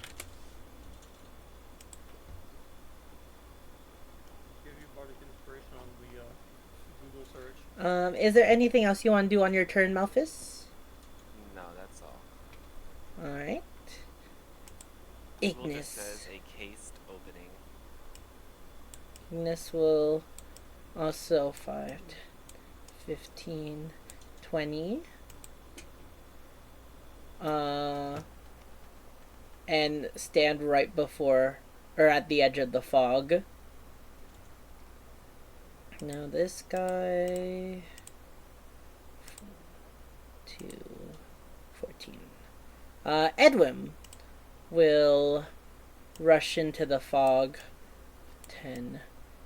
No, he stood on Freddy. Yeah, he'll kind of knock over Freddy and yell sorry, and then he will go attack. Jeez. He's gonna do a great attack at the enemy right next to him. Ooh, Vess, you see him swing his sword mightily at nothing. Nunzo, it is your turn. Nice strike there, Edwin. Weird that it didn't update my name in the turn order. Or Naomi, yeah. Why? No, you're fine. I say the token name is still the same too. Yeah. It is. Oh, it is. Oh, uh-oh. Okay, I think I've fixed it. There we go. There we go. I'll need to update that token too. Hold on. Yep. Technical difficulties. I don't know what happened to Roll20. There we go. Now I can see. Well, Delta, the thing is you shouldn't be able to see. I meant the screen. The whole screen was black. Yeah, I'm kidding. Okay. So if you go into the fog, what's up? Will I be at a disadvantage of where I go? Not moving, but attacking, yes. Oh no. Well, I'm not going to provoke an opportunity attack from this guy, right? Where's the entrance of this room to the left? Yeah. That right here. The archway. Okay, right there. Okay, so I'm going to, if I provoke an opportunity, it's going to be a disadvantage. 5, 10, 15, 20. Right? 5, 30, and can I use And my dash attack too? I'll Or say not dash attack, dash option. I'll say that he doesn't provoke the opportunity, and yes, you can. Okay, that gives me 30 extra feet. Yep. Double your movement. Okay, so dash.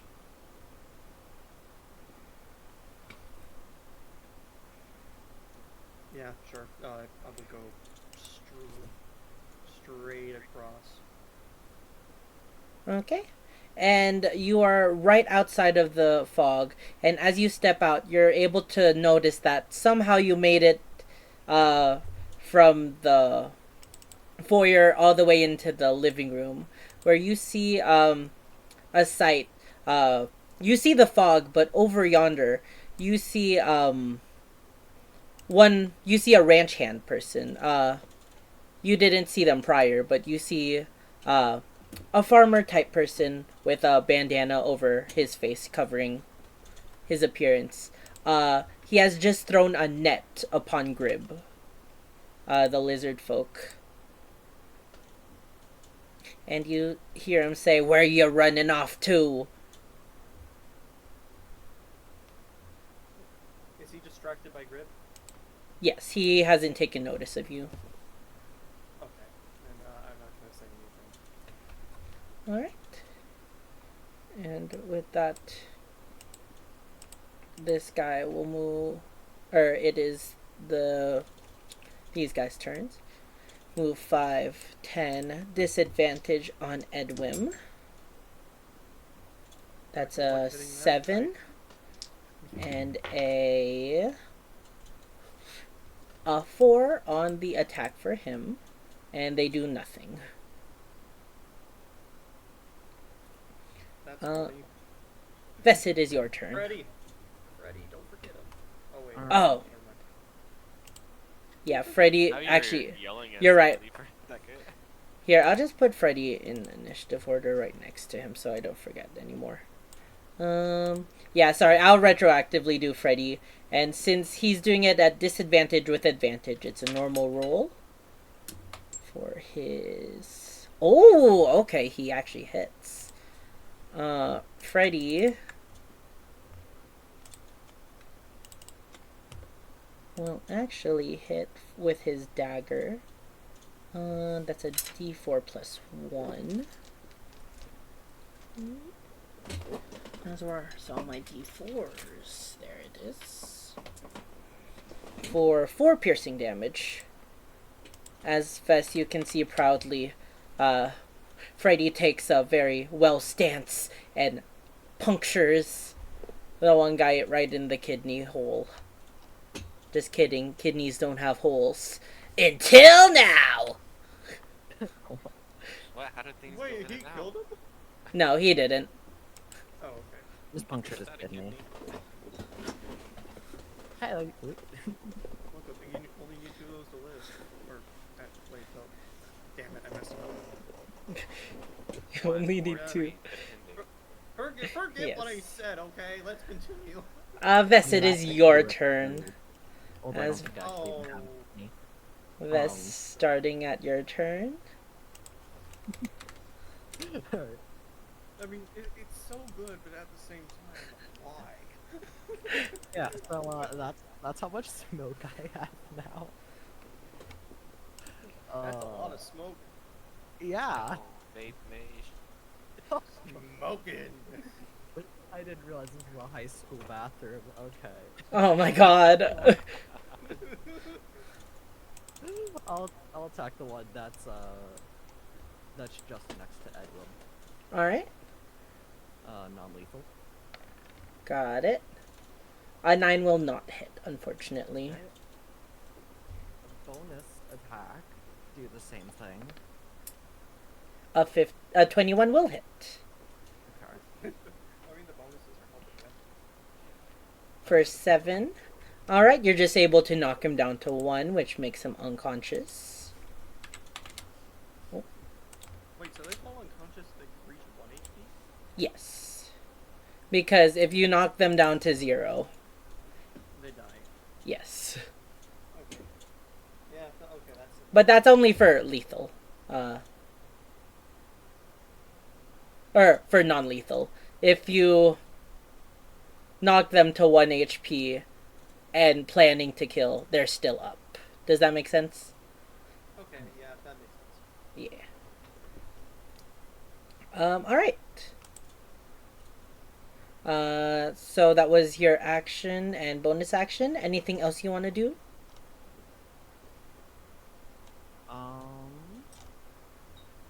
I'll just stay here for now. Alright. Fennel, it is your turn. You are now heavily obscured. Alright, I'll just keep my hand along this wall and feel up to the door. Alright. Yeah, you're feeling up and then you find the entry to the archway. Okay.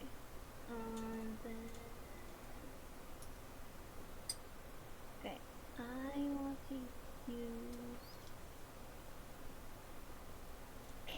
Can my words be non-lethal? Now, in terms of magic, I think that's kind of harder. Okay. Well,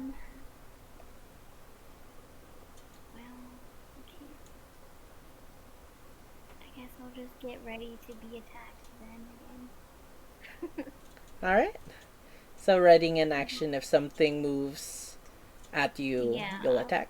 I'll stand behind this pillar right here, I guess, and just wait. Okay. Okay. Malphus. You see the daylight for but a moment as you open the door. You look outside, and then just a rush of fog comes from behind, obscuring you once again. Let's go. Don't worry, this is the max. I feel like this is retribution for the dinner. Spicy, how long was the last for? A minute. Oh, that's fun. Is So, a minute after what, it 7 leaves more them? turns? No, a minute's from when it opens, so it stays Okay. at its max range for 3 more turns. 3? Yeah, because it 7. 10 seconds. no, it's 6 seconds per turn. Eden has Yeah, a 6 so yeah. So it should be 7 more turns. You're right. So You're right. 10 turns Yeah, per minute. 6 times 10. Okay, Or, yes. yeah. My bad. My bad. Yes. So here, Ves, if you wanna just I'll just put it in your blue number if that's okay. So this is turn 3 still. All right. That's pretty big.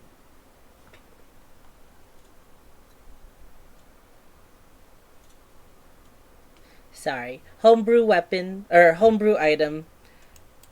Yeah. Playtesting live. Yeah. This is very large. Yes. At least it doesn't grow from here. I'm okay with that. Imagine if it just grew up till its final turn. Oh my god, how big would it be by then? It increased by 30 feet? No, Increased it by 20 does- feet each time, so it'd be 200 Oh. feet. Yeah. The whole house being enshrouded. Oh, more than the whole house. That's a 400 by 400 sphere. That's big. Half of Bunnyborough would just be enveloped. But alright. Malthus. Anything you can do on your turn? You can still No. try to attack. It would just be at disadvantage. But I can.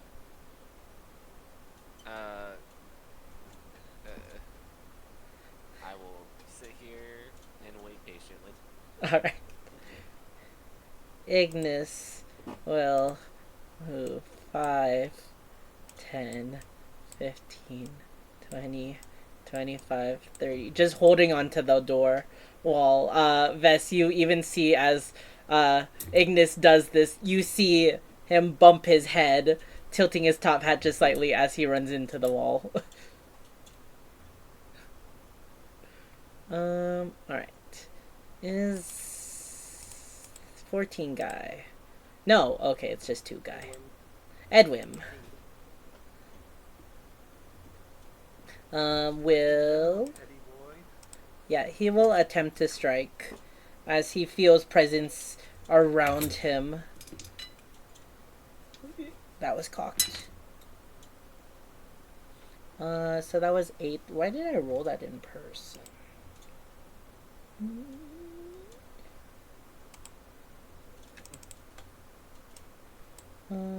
That was 8 plus 7, 15 will definitely hit still. 4. 10 non-lethal damage, knocking this guy out. As you can all hear a gruff, "Oh!" Edwin will yell out, "I think we got all of them! I think! By the gods, where did this fog come from?" This really has nothing to do with a little blue plasma of ours. Freddy, Freddy will run over. Oh, he doesn't have his advantage anymore. Buff guy. He will also sense a present and get ready to swing. No! No! And miss. Alright. Naomi, you see but for a moment until the vapor comes through the archway, enveloping you even further. I don't know if I should do a bow attack.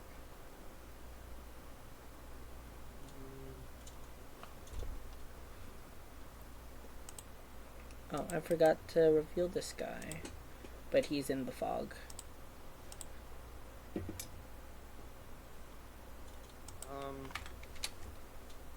Okay, so I suppose I'm gonna go... If I go into clear, I still can't see who's in the fog. Yes. So... Just gonna go 5 feet. I guess I'll do a bow attack at the one who captured Grib. Alright, non-lethal. Roll for disadvantage.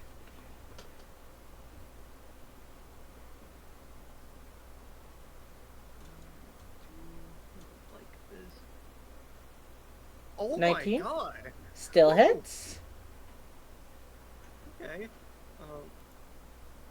For 9 9. damage. And you will pierce him into the leg as you hear a man fall to the ground, unconscious. Alright. Arrows.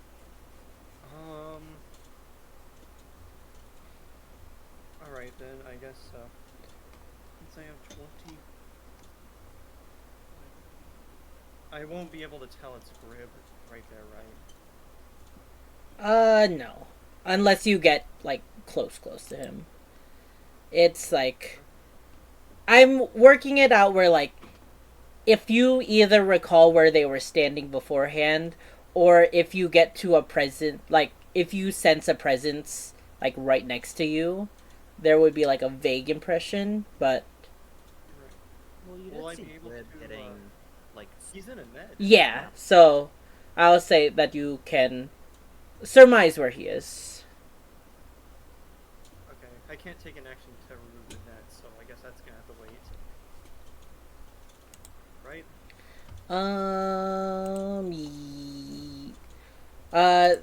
Yeah, you can either use your action to pull it out or use a piercing or slashing weapon to try to cut him out. Okay, I have neither of those. I only have a bonus action. Yeah. Alright. Alright, then I guess it's the only turn. Alright. Vess, it is turn for... Your smoke isn't growing any longer. However, it is quite obscuring to everyone. Yeah. I am going to use my movement to head out of the room. So 1, 2, 3, 4, 5, 6. Bonus action dash. So 1, 2, 3, 4, 5, 6, and main action dash to try and head upstairs. Alright. So 1, 2, And then 3. I don't know how tall the stairs are. essentially the stairs would start here. 5, 10. Oh, yeah, stairs are there, so. Yeah. So it'd be an additional 15 to get up. Okay, so I still have like 1, 2, 3-ish. Yeah. I'll say as you step up, you can see a copious amount of people up here. All very perplexed as the fog just comes up with you. you see three people, or three of the farmhand people, as well as Steinfoot and Corsac, both standing in the corner, scared and confused. Alright, and that was your action and bonus action to dash. We love rogues. Let's go. Yeah. Rogues can just move forever. Well, just wait until I get my next feat, or next ACI. Probably gonna go mobile, so I can go. Oh my freaking god. Okay. That's really fast. Yup. Alright. And that's the end of your turn. Yeah. Fennel, you're no longer obscured as you're at the entrance to this archway. You look around and you can see unconscious bodies everywhere. But in the other area, you can see there is a ruffian here as well. Okay. I'm gonna take my viola and try to knock him out. All right. Roll regular attack. Non-lethally, correct? Yeah. Okay. 6 unfortunately does not hit.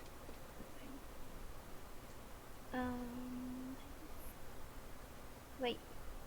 Can I use my dagger as a bonus action? Let me double check, because I believe clubs aren't two-handed, correct? No, they're not. No. Okay. Then yeah, you'll be able to wield. Wait, let me double check. Yeah, club is light, so. Oh yeah. Oh yes, then yeah, you're more able to. I think the one that's two-handed is the Great Club. Yes. Yeah, probably. Then I'm gonna try and take my dagger to his All and right. fail. That unfortunately does also miss.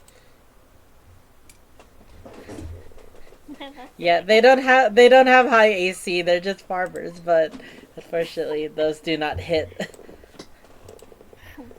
All right, Malthus. Malphus. Yes, I You can see- see.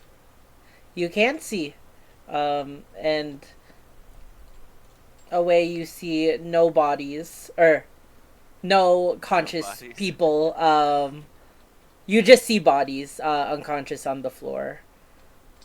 In the room now. Okay, I guess I'll make my way up towards the top. So 5, 10, 15, 20, 25, 30. Yes. And I see the wall of mist. So it's kind Or of you went hard. upstairs. Yeah, it's kind of hard to say, like, because there's no up or down in terms of it. Okay, so I can use my dash and just make my way to the stairway. Yeah. Okay. You just see the 5, fog 10, flowing 15, down the stairs. 25, 30. Alright, made it halfway up the stairs. Why are you heading upstairs? I'm following the mist. I used the other Yeah, stairs to go. Vess used these stairs. Those stairs to go up there, but I mean, am, there was I'm bad. area. I'm bad with directions. I don't know where I'm going. Okay. Listen, I've made my choice. Alright, I'm not gonna backtrack. Alright, I'll give that to you. Ignis will also move 5, 10, 15, 20, 25, 30. And Edwin will move 5, 10, 15, 20, 25, 30. And go to attack this man.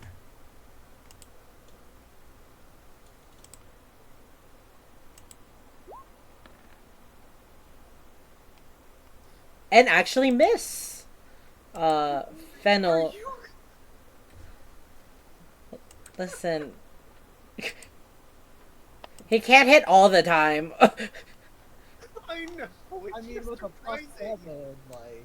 And It's Freddy will surprising. 5, 10, 15, 20, 25, 30. Naomi, it is your turn. I will say as well, Naomi, you can see Monet. Though she's not in a net, you can see her hands are kind of shackled. Or her hands are shackled together. Well, do I have to make any roll to get Griv away from the net? Yeah, you would either have to do a. Let me double check. Because nets have special stuff at them. A creature can use its action to make a DC strength check, freeing itself or another creature within reach of on a success. And also, dealing 5 slashing damage to the net also frees the creature. So it's not piercing, it's just slashing. Oddly enough, I have nothing that does slashing damage. So you can do a strength check to try. The short sword is piercing, apparently. Yep. DC does not make a normal check. Ha, I get it. But yeah, are you gonna do a strength check?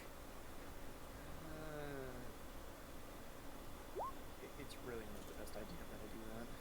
Alright, I'm gonna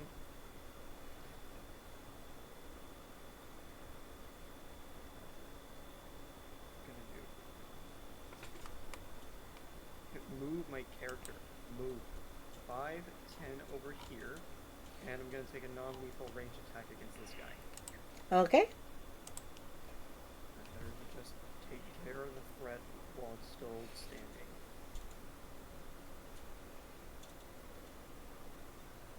And this is normal. 25 will hit. For 5. 5. Dreadful 7. For 7. Alright, that just takes him down. And he is unconscious as the arrow pierces into his arm, and he will fall back to the ground screaming.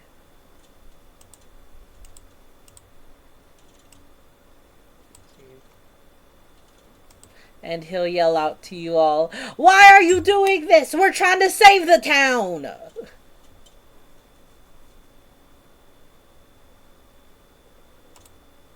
Alright. Anything else you want to do on your turn, Nunzo? Or Naomi? Use the rest of my movement to go next to Monet, and then I'll just relay out to, I guess, Fennel, Edwin, and Freddy that these two, Manise in shackles and Rib is in a net. Jeez, Alright. let's help free them. Alright. Vess, it is your turn.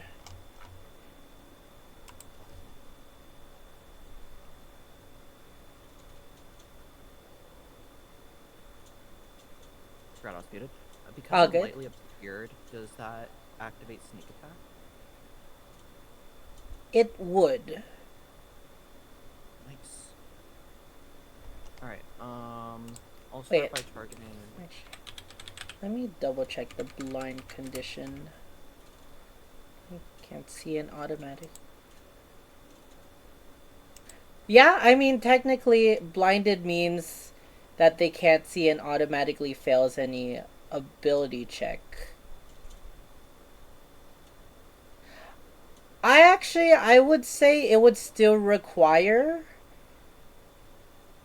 a stealth check, but it's practically a free one.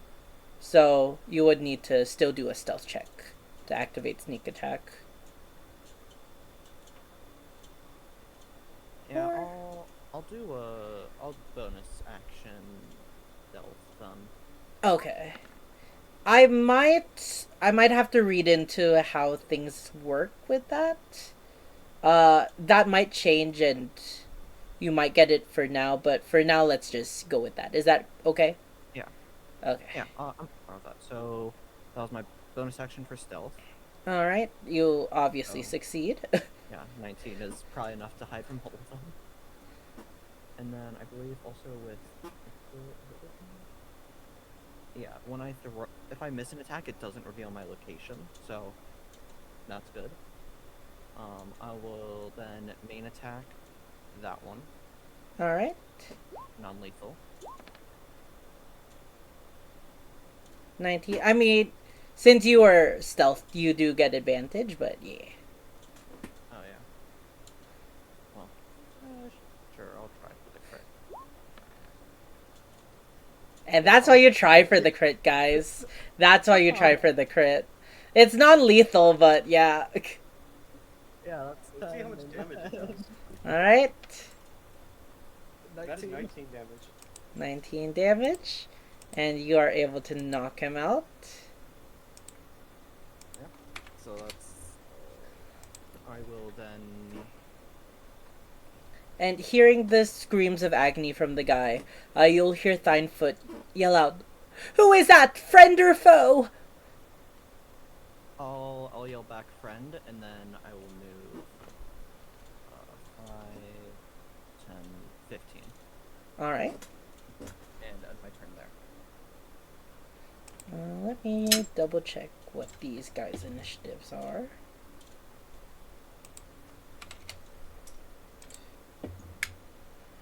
And 16. Got it. Just so I remember that later. Alright. Fennel, it is your turn. Note, I see ends his turn with best in attack mode. Got it. You fell for my trap card. I will do Pot of Greed 17 times. Alright, Rabbit Hop. Is that 20 feet? 'Cause I Equal- think my proficiency is 4. It should be 2, plus 2. Proficiency bonus is the number that's right under inspiration. It'll be 2 for everyone. Yes. That I goes see. up with level, yeah. Okay. So I was 2 times... confused. So that's 10 'Cause- feet. 10 feet? Okay. Then I'm gonna just... Because I feel like they got this here, so... Is there... It looks like there's a door here. Is there a door here? It's also an archway. Okay. And then there's another one right here. Yes. Okay. So I'm gonna go up here. Okay. Right, you should probably move your 10 feet first and then Yeah. calculate the... Up here. So it'd be like right there, I think. Yes, so... Yeah. Okay. Jump there and then you can use your movement. What is this, guys? Oh. And like we said, this whole area isn't obscured. Only the upper room is obscured right now. So as you enter, you can very well see this man.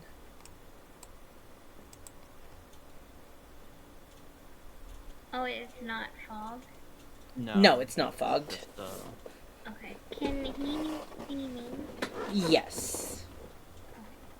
And as you walk in, you can see him. He's eating food on the table and turns to you and just goes, "Hey!"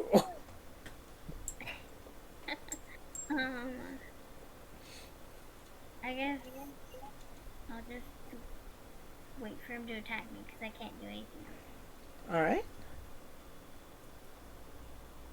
Malphus, it is your turn. I'll say Ignis yelled out, "I think Vess went that way," and we'll point to the other staircase that's spewing out fog. Oh, realizing my mistake, I'll go back down the stairs. 5, 10, 15, 20, 25, 30. Then I'll dash. 5, 10, 15. And then how much feet did you say to get to the top? So it'd be 20, 20, 20, 25, 30, 35. Okay, I'll wait here. Yeah. And I'll say, as you get up there, now you're once again obscured in fog. Here, just my head. Yeah, your horns are poking into the fog right now. You can only see out of your horns, I guess. And Oh, Ignis yeah, it's will like go the 5, telescope from like a submarine. 10, 20. Oh, no. He stretched. Oh, I can't unstretch him. And the fog is morphing him. 20, 30. And he'll just start at the base of the stairs. Edwin will go over 5, 10, 15, 20, 25.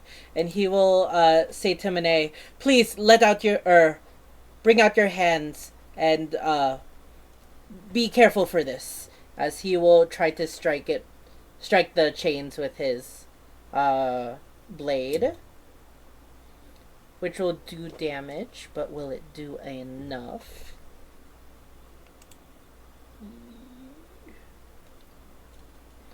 For these chains, he needs to get 10 or higher damage, as it's a threshold item.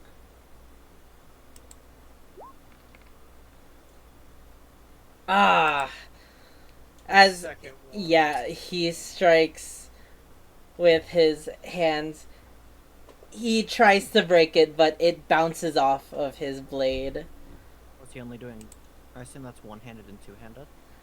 Let me double check. Well, I'll sound like the two different rules. Yeah, it's one-handed and two-handed. Was he only using one hand? Yes, he was. Sorry, I should say one-handed or two-handed. My bad.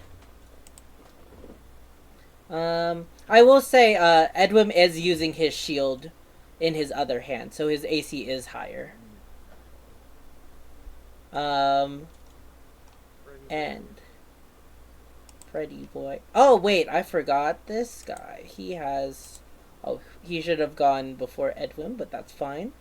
This person next to Fennel will go 5. And then he's going to throw a net at you, Fennel. Oh no, because...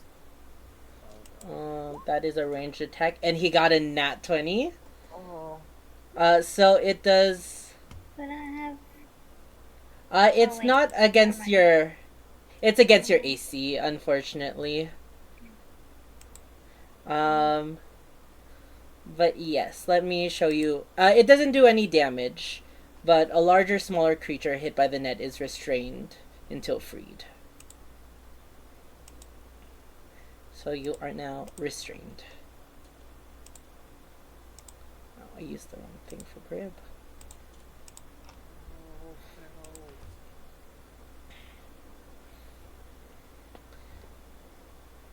And he'll say, mighty sorry about this, but once we get the killer, we'll let you go. And Freddy's turn as well. He will move 5, 10, 15, and try to help Grib out. Freddy has strength check.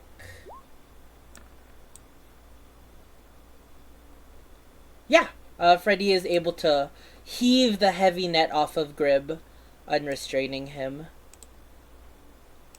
Yes, And Freddy, let's go. Naomi, it is your turn. Alright, I have a question. Yes. If I move... This spot is 30 feet away. Would I be able to see the man? Where are you moving? Oh, let me... Yeah, you'll be able to see him. Or... That's like right at the corner, but I'll say you can see him. If it was like The big any... cat gives him away. Yeah. Alright. I'll tell Manita to stay safe as Edwin tries to break her free, and I will go over here. And Alright. I'm going to do a bow attack onto the man. Bow attack, got it.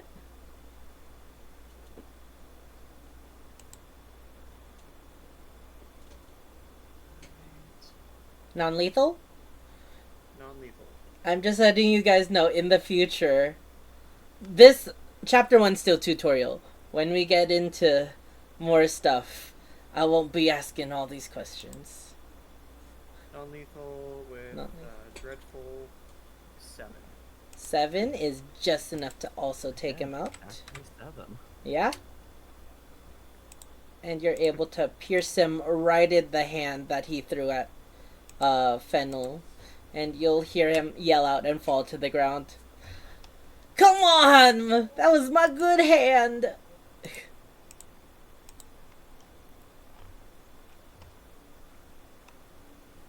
Alright. Anything else you want to do on your turn? I don't think there's anything else I can do. Got I guess I'll stay put. Vess, back to you. Alright. I believe I'm still hidden, so I would get advantage on my attacks. No, because you attacked with... You stealth then attacked with the other guy. Oh. So attacking that one guy into my stealth. Okay. Yes. Every time you attack, it ends any form of stealth.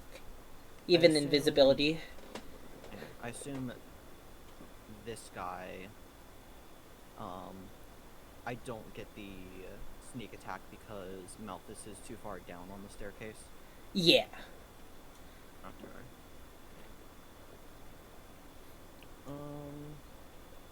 I'll just do normal non-lethal psychic blade against him then. Alright. 22 will hit. 6 damage. Alright. Doesn't take him out, but you do strike him. This is the first guy that I've been able to reveal the HP because you haven't just one-shot him.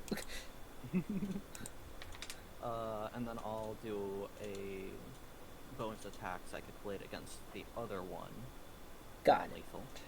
Is that guy with 1 HP knocked out? That hits. 7 damage. 7 damage. Alright. -7. And you reveal his HP too. I'll just stay here then. Alright. Fennel, it is your turn. You have been trapped within a net. Do I have to use my action first, or can I do my bonus action first? You can use your bonus action first. Okay. Can I use my bonus to try and cut the rope with my dagger? Daggers unfortunately do piercing, not slashing damage. Oh wait, let me double check restraint condition. Pretty sure last time I used my dagger to cut my bear free.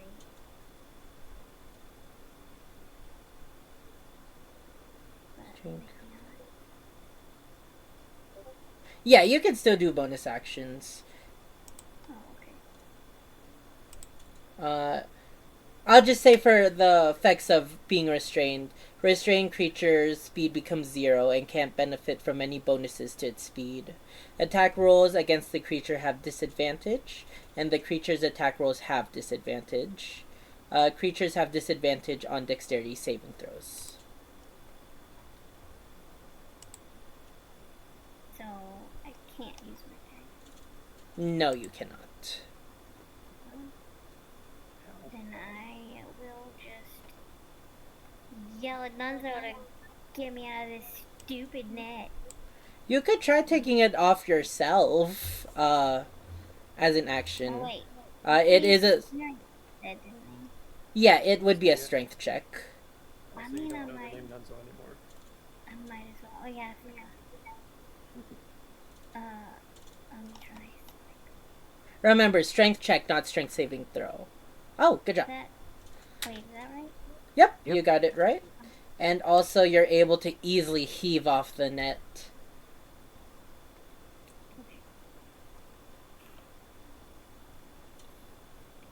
So, would that have been my action or my bonus? That would have been your action, yes. And then, how can I can still move though, right? My bonus action. Yeah, you have your movement and bonus action still. Okay. Where's the door here? Right here. Yep. One.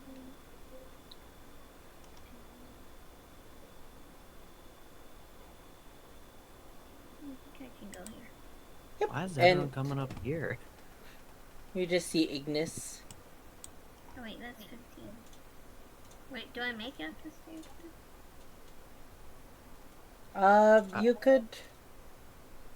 You could probably make it halfway up the stairs.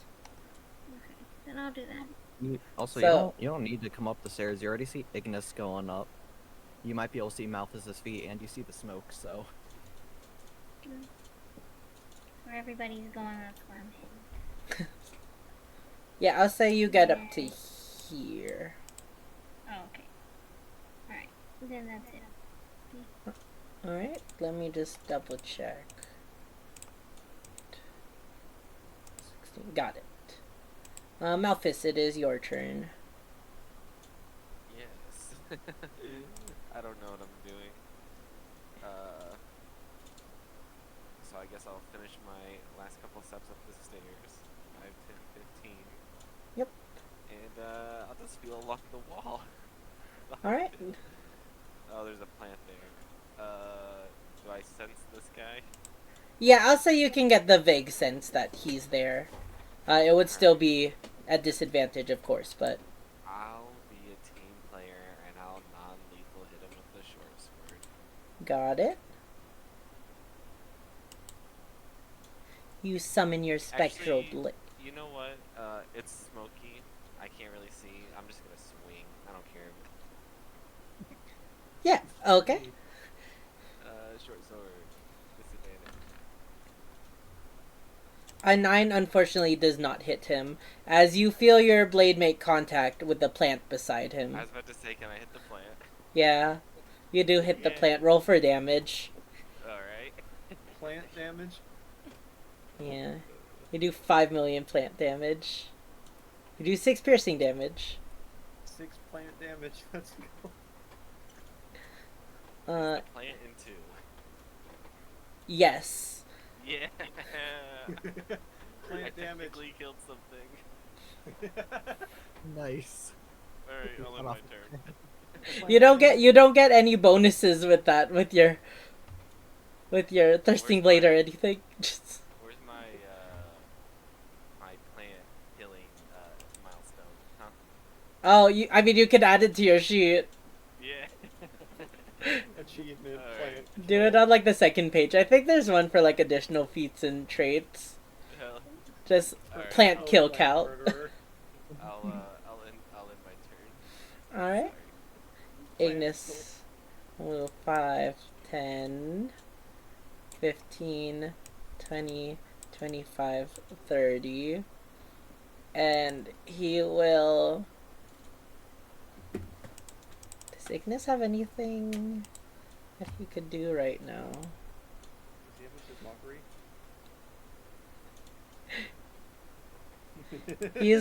He's going to cast thaumaturgy on his voice, and you can hear him yell out, "Everybody halt!" And I will say that is an intimidation check for him. Wait, what'd you say? He peeked. Oh, he said, "Everybody halt." Oh, okay. Is he scary or is he not scary? We shall see. Oh, he very scary. Everybody shook. He's Yeah. really scary. I'm scared. Are the allies are all of us scared too? What's your passive insight. So 10 plus your insight modifier. I believe it's 10. Or no, 12. Yeah, it's scary for you, Vess. You weren't expecting it. Malphus, are you scared as well? I am very He scared. got shook. Everyone, I yeah, mean, you everyone didn't- shook it. You Just didn't like, see him come up the stairs, so you just hear him yell out like 10 feet away from you. yeah. Oh, Oh, I Fennel. got my tinnitus is going off. Yeah, he Fennel boomed. shook. He made his voice boom up 3 times louder. You know what? Even Fennel, you can hear it. It's not like really scary for you. It's more just like surprising. Okay. Alright, Edwin will go over once again and try to strike Monet. This time holding it with 2 hands, dropping his shield down on the ground.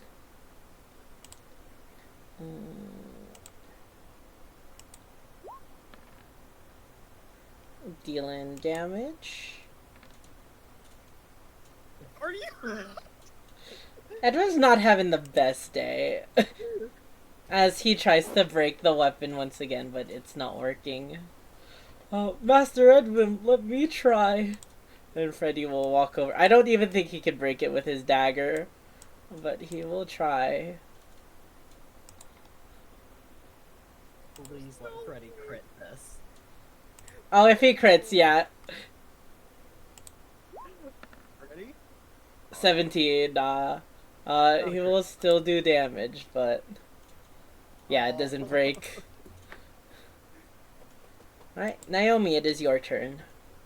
I'm just imagining Monet being like, man, these knights took so long to get here and they can't even break me out of the shackles. Monet is just like, I could be playing Parcheesi right now. Oh my 25. god.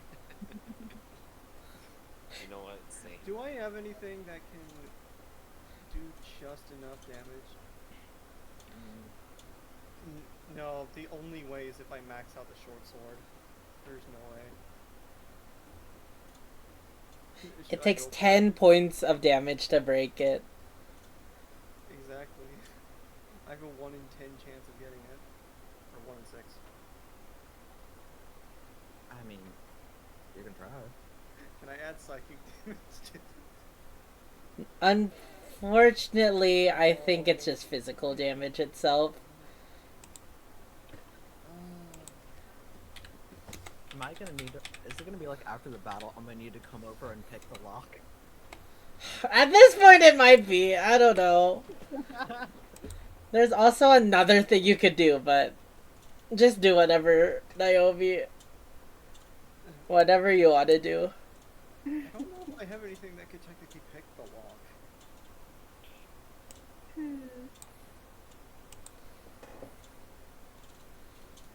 Yeah, I don't. Can I help Edwin so he has an advantage next time? Or wait, no, that doesn't work. Fuck.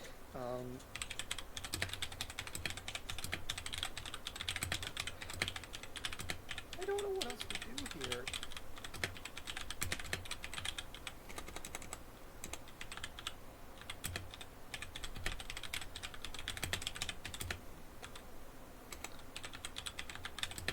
I do not know if I can do anything about that. That is so sad. Oh wait, the silver sword. I'm gonna try using the. Wait. Eden, can you check the silver sword? I think something's wrong with it. Okay? It says 1d6 plus 6. That should I not don't- be... It's supposed to be silver? It's silver, but I don't know if it attack. I don't know if it's a plus 6 because all my weapons are plus 4 and that Damn. says plus 6. Plus 2... Oh, it should not have plus 2. Why does it have plus 2? It's not a plus 1 weapon or plus 2 weapon or anything. It's just silvered. Okay, it's fixed now. So Okay, it should just be plus um, 4. I guess I will. I'm gonna use my action to dash. Alright. focus. I have 25, so that's 30. Okay,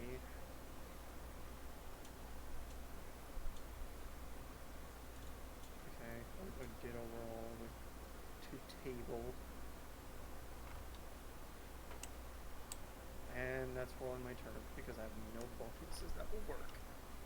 Okay. Vess. Yes. So this is turn 6 for your fog. Alright, I will non-lethal main attack the guy with more health. Got it. A 12 will hit. Okay. I think this is, yeah. Yep, that takes him out. Malphus, you watch as somebody falls into the pot. You hear the breaking of terracotta in front of you, as you just see the vague impression slump down on the ground next to you now. Now I the can plant's blame double him for dead. the broken blade. Exactly. It wasn't me. That bonus action non-lethal against the other dude. Got it. Plant damage. That will unfortunately not hit. Alright, then I'll just use my movement. Oh, I forgot for him to attack. It's okay. 10, 15, 20.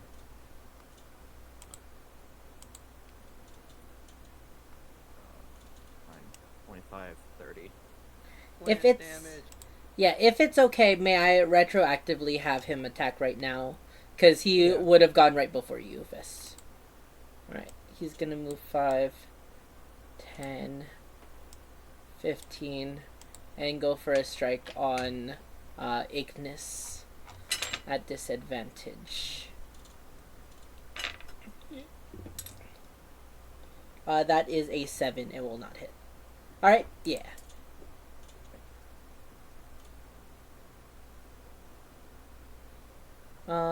And you move down the stairs, Vess. That's the end of your turn. Yeah, just sitting up the top of there. Alright. Fennel, it is your turn. You can move up.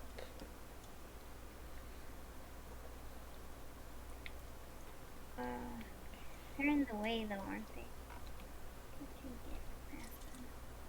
Yeah, it's kind of crowded up the stairs.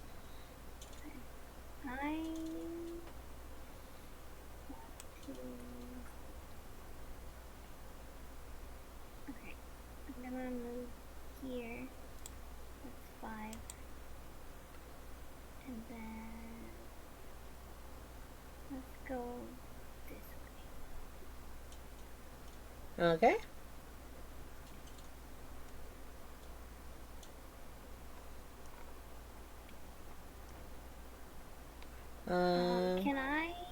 Can I just like make a perception, see if I hear anything? Yes. Make a perception. Um,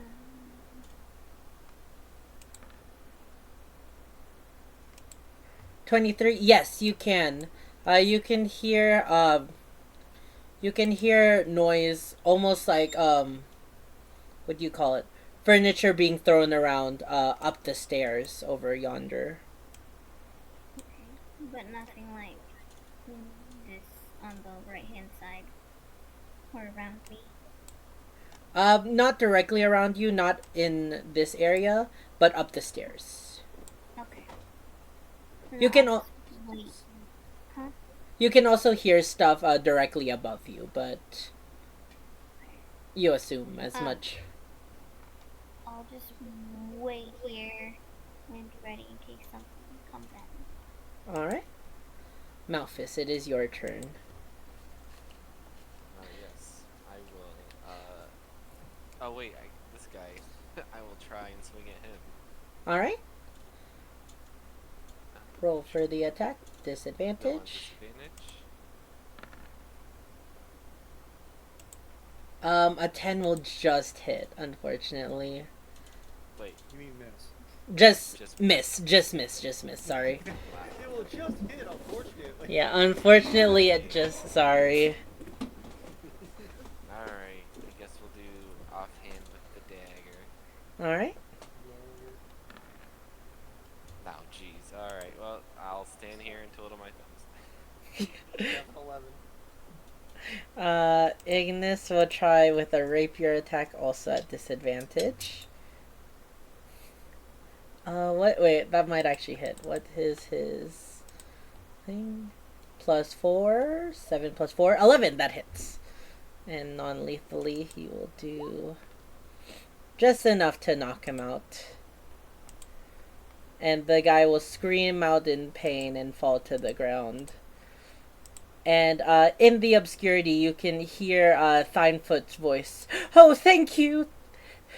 Thank you, friends. Quick, ahead. They're trying to pin this all on Utin. Their leader is probably up the stairs.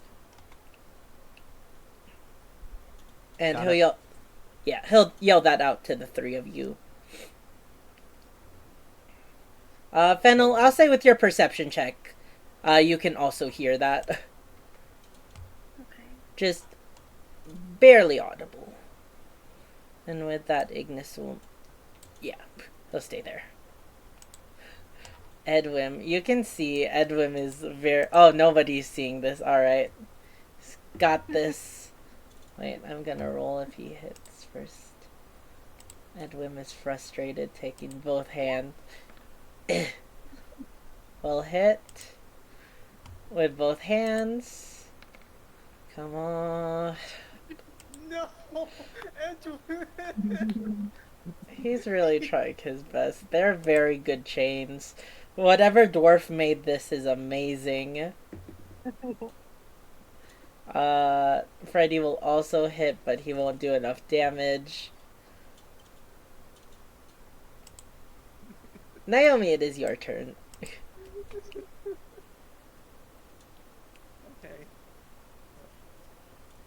Oh no. That. Alright. So I'm gonna. So my action will bring me. Or not my. My movement speed will bring me here. And then I will use my action to charge up these set of stairs. Alright, may I ask your reasoning? Just Oh. as metagame. Oh. If you can give me a good enough reasoning, that's fine. Or, Fennel's right there as well. Fennel, you see... Fog, aren't I? She can't see me. No, I Well- can see you. Your vest is not quite down the stairs yet. Yeah. Oh. Soon. How Cool. about... Okay, I will not use my action or bonus action. I'm just gonna charge into this room to see if there's anybody here. Alright. Fennel. Yep, you do not see anyone. Alright, then... Can I use a perception check to hear? Yes. Okay.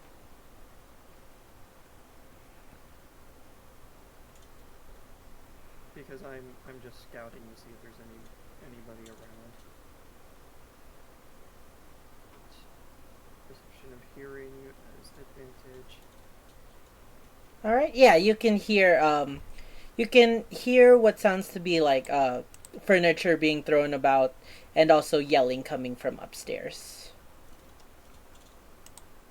Alright, I'm gonna stand there. Is it possible to prepare and attack if I see an enemy with a bow? Or no? Yes. Did I do too much? You're good, you're good. Actually, I don't have a clear angle over the staircase. Oh well, I guess. That's his turn. Alright. Vess, it is your turn. How far is the drop from these stairs to the bottom? 20 feet? How far do I have to drop for full damage to take effect? It's 1d6 every 10 feet. So 2d6 damage. And this is turn 7 for your fog, by the way. I'll not take the damage, so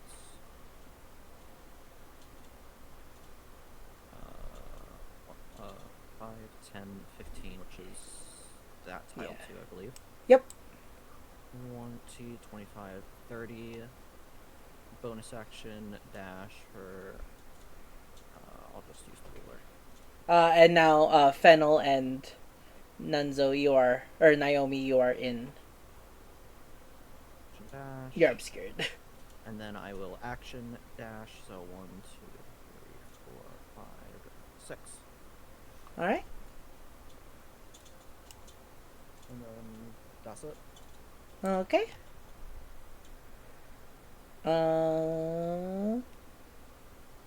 That's the end of your turn. Fennel. I'm going to use my rabbit hop again because I get 2.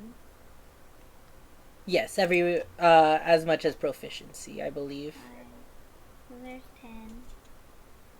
And then 5, 10, 15, 20, 25, 30.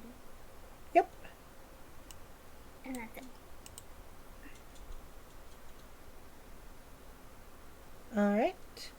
And I'll say that you can sense Vess's presence. Like just the vague impression of Vess from there. Mm-hmm. Malthus, you are no longer obscured in fog, and now you can see very clearly. The people speaking to you was Corsac and Thinefoot. I'll look at Ignis and be like, now what? Well, I guess we go for Uton then. Okay. I guess I'll make my way down the stairs. Right? Because that's the only way in and out of here, right? Yes. Alright. Back down I go. Excuse me. Alright. That's my 30, and then I'll dash. Oops. And that counts as the same tile as that one, yeah. Oh, okay, so 5, 10, 15. Now it's my time to go to this other staircase. Yes. 25, 30. Alright, I'm making progress. As with Nunzo, I didn't want to, like, metagame that you can't go up there, but, like, also I wanted to make sure that you guys I genuinely didn't thought have I a was going genuine the right reason. way. Nah, it's all good, it's all good. I just wanted to explain that. Alright, and Ignis will go 5, 10, 15, 20, 25, 30, and also dash 35, 40, 45, 50, 55, 60. And that'll be his turn. Edwin! Come on, buddy! Please. Unleash all your anger on these chains. I swear, at this point, Edwin's a joke character. I tried to make him serious, guys, I promise. Alright. Please. All his anger. Okay. It's double handed. He's forcefully trying with his double hands at this point. Freddy's not even gonna try. Freddy's just gonna be like, Master, I'll go see how everyone else is doing. Mother. I mean, at this point, just leave her. She's fine. Yeah, no, she's just chilling. She's just sitting there with her hands cuffed. Oh my god. But, It's you know, that one paladins. meme of, I'm not sure if anyone knows Mulder Rising, but that one scene with the band like punching the other guy, it's just Edwin trying to slap the cops.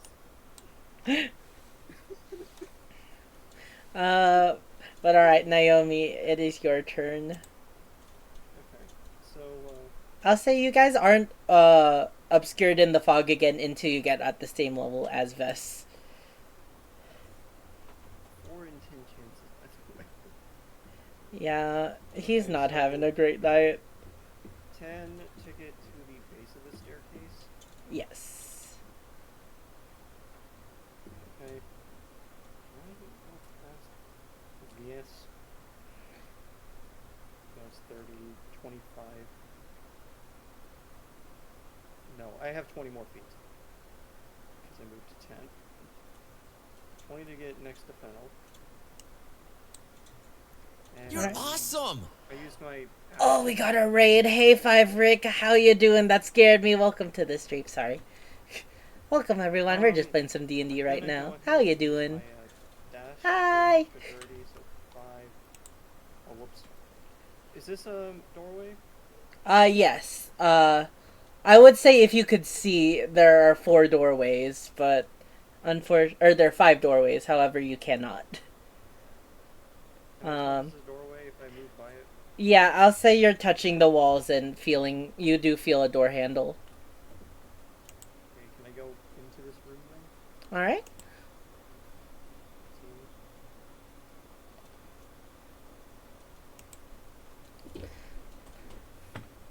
Hooded Eden Yee.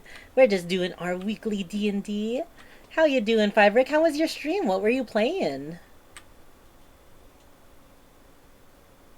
And I'll say you don't see anything in the room, but you are in a new room.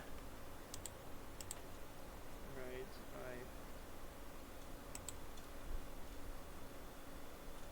I guess I will stand here and end my turn. Okay. Took sleeping medicine, so I'm gonna head to bed. Thank you so much for the raid, Five Rick. Everyone go make sure to check out Five Rick. Yes. I would yes. like to start my turn by yelling out, does anyone need help up here? I will say from the room that you just saw Naomi walk in, you hear the voice of Ovid and Hickory. They'll yell out, "Who is that?" And you hear in this room over here, you hear 2 voices. Go check who that is. In the same room Naomi's in? In this room. I'm The one not empty. seeing the ping. Oh. It's the second room to the bottom. Not the one you're next to, but yeah. Can you not see my red ping? For some reason No. I can't. Oh, There we go. interesting. Saw that time. Got it. I can see it now. Okay, so I figured out the reason why, but I'm not gonna say why. So I can keep that as secret for going later. to It's up high. 1, 2, 3, open, stand here, and non-lethal psychic blade that dude in front of me. Alright. Bonus action, non-lethal psychic blade. What's up with these bonus attacks you're hitting?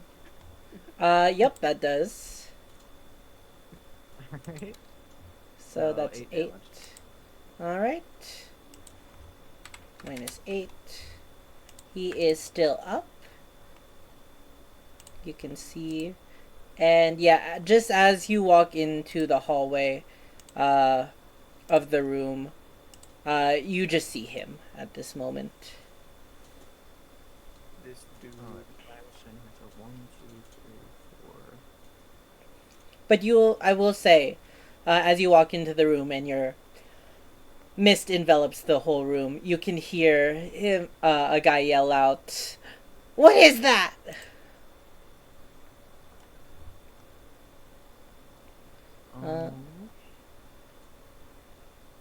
Is that the end of your turn? Actually, no. I'll move forward 1. Alright. And now you can see very clearly. It is... first on the bed, you can see within a net is Utin. And at the bed's footrest, you can see a familiar face. I got him a new token. Maynard. And in his hand, you can see he's holding definitely a metal wand. That's a metal wand, of course. A metal wand, of course. Yeah,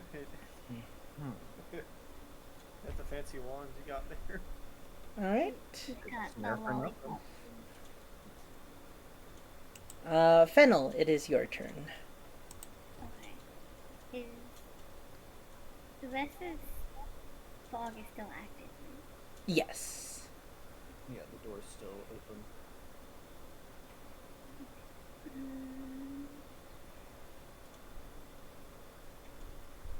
Would I have been able to tell which way Bess went since we were close? I'll say that you know that he went straight. And from the sound, you heard a door open. You heard two doors open, actually. One on the left and one on the right. Fennel might have heard the response too, though. Yeah, I will say that you did. But as well, you didn't hear, or you couldn't see where the sound is coming from. Really, it's just, it came forward. I want to, I guess, go forward. Alright. I guess here. Yeah, I'll say you feel around the walls until you feel the opening of the doorway. Mm-hmm. And then I'll kind of like step inside.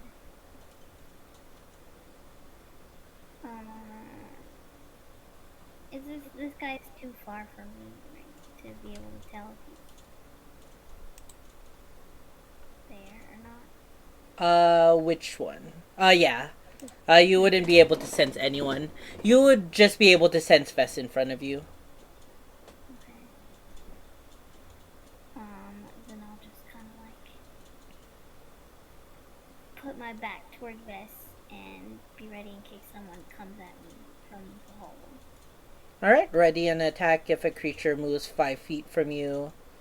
Attack? Non-lethal. Got it. Alright. Malthus. Hello. What would you like to do on your turn? Alright, I'm just gonna move to the base of the stairs. And go, I've kind of lost everybody, so I'm just gonna keep watch and ready up. Got it. If you see a hostile creature, Eldritch Blast, I'm assuming? Sure. Yeah, I'll just blast him. Alright.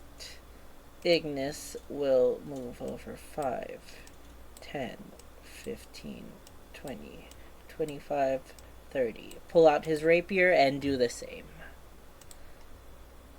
Edwin, please. Edwin. Please, Edwin. Please. Please, I want you to be a serious character. Okay, that hits. Both hands. Thank you. And none of you see this, but he is able to cleave the chains off Monet's, and she'll just take her hands and place it on her lap and say, "Thank you, dearie." And he's huffing at this point. Freddy's gonna turn around and just say, "Oh, Master, I think I found the key." Oh, never mind, Master. You got it. A key, guys. Lockpicks, there's usually keys with manacles. I've been dying. I wanted to say it, but I didn't. It's okay, yeah, it's all good. Alright, Naomi, it's your turn. You just stepped in. I will say that, you were able to hear Hickory and Ovid. They're in this room somewhere. And they said, "Yes, help, please." Can I ask him what's wrong? Ovid, he's trapped within a net. You can't really see. There's fog there. He's trapped with... Okay, I try closing the door. Yeah. Okay. I'll close the door then. Alright. Okay. And Now, the room is still enveloped within the fog. However, it will dissipate over time. okay. So I can move 15 feet over to Ovid. Alright. Around Hickory. Yeah, I'll say that you feel around. You do feel Hickory. She takes your hand and like leads you over towards Ovid, who is trapped within a net. I don't have anything that's slashing damage, so I guess I have to do strength. All right. Yes. Please, I can't get him myself. I'll try helping. Hey, RC. Hey, Lumi. How you doing? We're just doing D&D today. Strength. Oh my god! See, why do you Nice. why do you doubt yourself? You could still get it. It's just a -1. So yeah, you're able to heave off and you feel the presence of Ovid stand up and he'll say, "Thank you, Naomi." You're welcome. Now quickly, Yudin's room is across the hall across the hall, to the, which way is he facing? To the left. Alright. And I guess that's where we end our turn. Yep. Unless, did you have any additional movement? Say, Yeah, I do have additional movements. I have 15, so if I go back to the same place I was, that's my entire movement. okay. You don't have to take it if you don't want to, but just, option is there. I'll do it because I'll be the one leading the way. Got it. Yeah, I'll say Since you Hickory told me takes where your to go. hand, and Ovid will follow as such. You have a chain of birds now. Hooray. Vess, Bird. it is turn 8 for your fog. All right.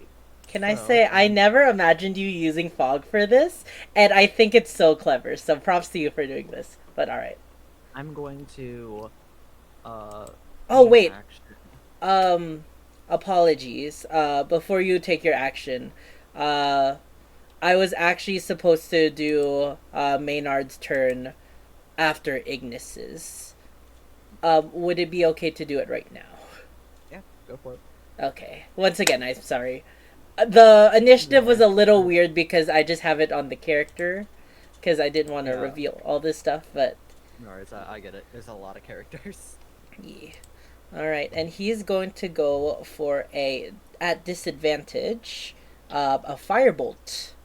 As you can see him point his wand towards the door, towards you.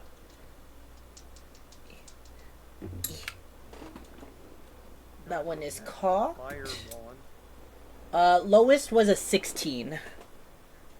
I'm going to use my reaction to use my shield ring. Awesome. So that adds +5 to your AC. Correct? Which makes that attack miss. Nice. And I will say, yeah, he will point his definitely metallic wand at you. The metallic wand barrel pointing right at your face, and will fire directly at you. But your ring of shielding is able to put a instance of barrier at you, blocking the fire damage. Alright. So then, my turn. Or is he gonna move? Yeah, he's gonna move 5 feet back. And that will be his turn.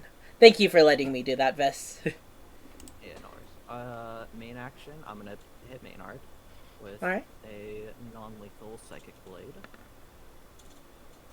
24 will definitely hit him. For 8 piercing. Got it. Let me reveal.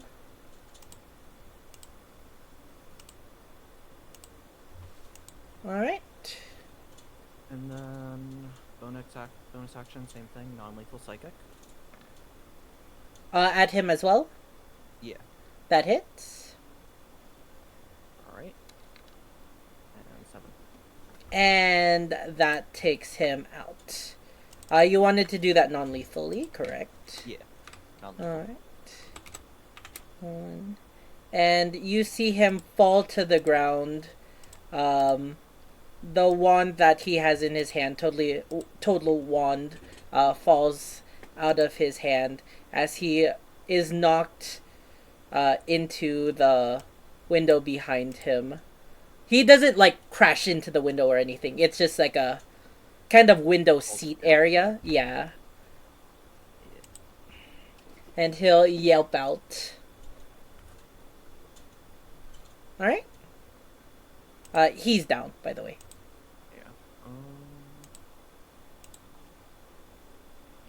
Yeah. Is picking up an object a free action?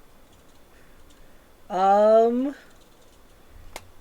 believe interacting with interacting with an item or picking up an item is a free action, yes. Let me double check that. 5e.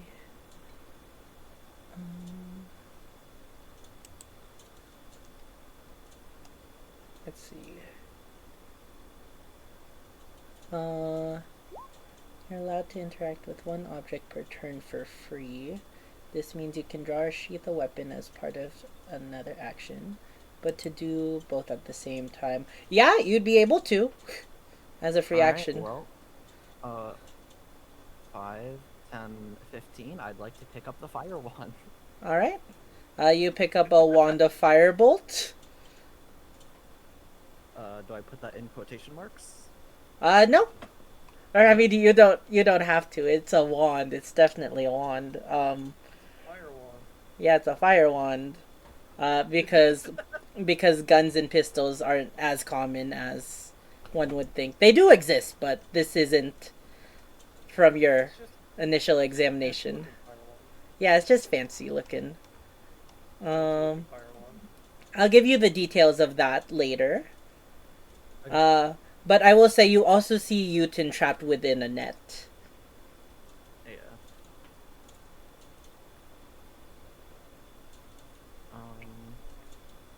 I'll just do 5, 10, and then end my turn there. Fennel. It is your turn. Okay, I'm gonna step further into the room, and does that mean I can sense this guy here? Yeah, you can sense him. It will still be at disadvantage, but you can attack. Okay. I guess I'll try to knock him out. Alright.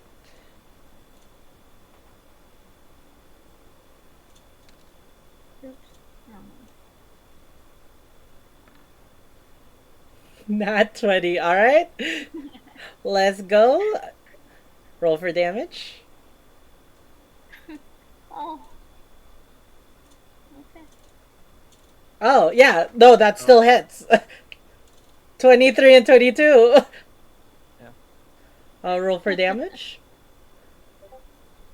Wait, that wasn't at my damage? Hold on. No, that was... It was at disadvantage, so you rolled Oh wait, twice. I pressed the wrong one. Okay. Yeah. Yeah, Alright. if you could do 22 damage, that would be impressive. That would be. Minus 2. Oh, wait. Non-lethal. 1. Yep. And you're able to bonk him right up on the head as you see the figure looming against Vess. You're just able to jump up, bonk, and he falls to the ground. Oh, I was gonna be like, Beth, help me out, I can't see anything. I'll yell, or I'll not yell back, but just say back. Uten's in the corner in a net. Alright. Well, combat is over, I will say. There's no more enemies. So what would you guys like to do? Put the cork back on my bottle. Alright. You place the cork on your bottle. I'll just say for sake of this, the 1 minute is up and the fog dissipates. Almost as if magic, it is now gone. And now everyone is able to see each other. Right. So I guess so. And yes, as the fog dissipates, you do see Utin is trapped within a net. Try to free him. Actually, before you try, I'll also give you the help action in lifting the net, just in case. Perfect. Strength, right? Yes. Because I don't have any. Strength check with advantage. Alright, Bardic! You have an advantage. Vest did provide help. Also, And also, that was a strength save. But yeah, it doesn't matter. It's fine. Oh my god! quality of Dandy right there. Alright. I mean, first of all, I think the nat one only counts if that was the final roll, so you don't get a bardic from that, unfortunately. Yeah, I wasn't gonna add it. But fortunately, you're able to hoist away the net, freeing Utin. Utin will slowly get up. You saved me. Are you okay? I am now. Thank you.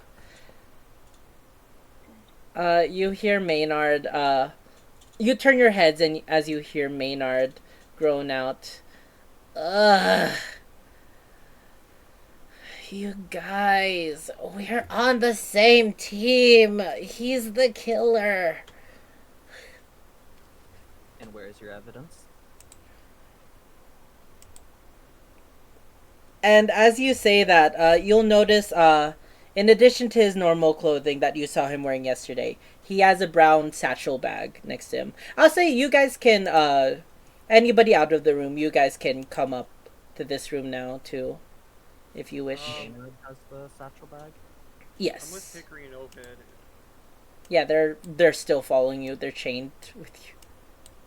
Or as they see, they stop following you. Malphus, would you like to join as well? Yeah, I can make my way up the stairs. Yeah. Ignis will also walk. And Vess, I will say, you can see,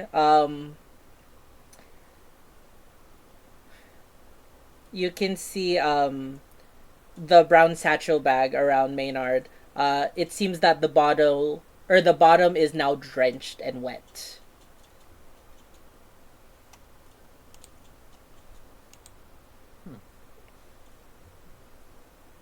I would like to go over to him and take the bag off his body.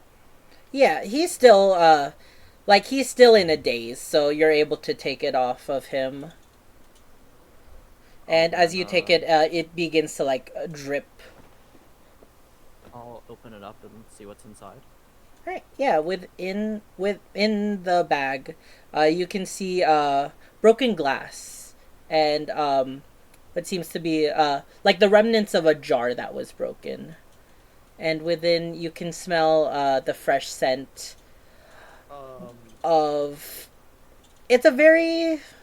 I will say it's like a very not pleasant smell. Very. I don't want to say salty. What's the smell of formaldehyde? Oh, you're right!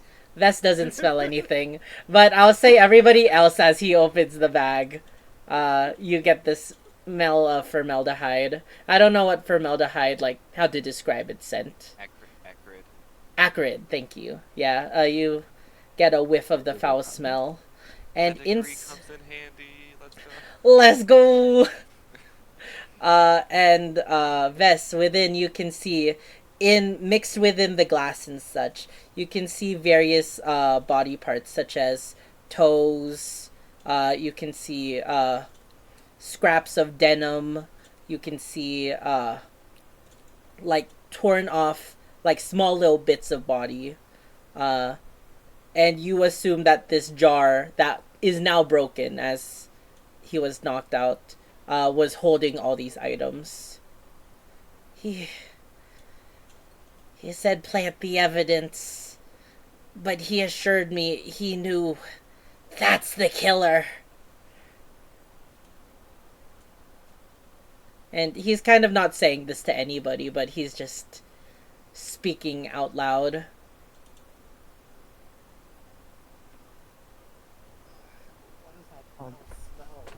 I'll just sigh and say, I'll go bring this to Edwin, and then make my way out of the room. All right. Um, do you guys all follow him? Sure, I got nothing better to do. Yeah. Right. I don't know how to get rid of the aura from you now, Vess. I have an aura. On Vess. I'm fine with my aura. Okay, yeah, it's just a little fog cloud around you. I got it. I'm so strong. You can see my aura. But yes, May I so, ask you to please go with us? yes, take me out of here. Oh, what are you going to do with them? As he'll follow. Ovid and Hickory, I'll say, have met up with Edwin and all of them in the main hall. Same with Corsac and Thinefoot. We're gonna work with the knights and have them rounded up. Are you okay? I'm okay. He'll. And I'll say, you know what? For you, Fennel. He seems weakened somehow and requires the help of a strong bunny to walk him over. Kind of leaning on you. I got you, Alikin. Thank you, I Fennel. help prop him up. Thank you for saving my life. And he'll say that confidently, not knowing that it was actually Vess who... Actually, no, you did the final blow of the combat, I'll say. Yeah? He's not totally I got wrong. freaking crit on that guy. I was so mad. You're like, God, can I do it not lethally?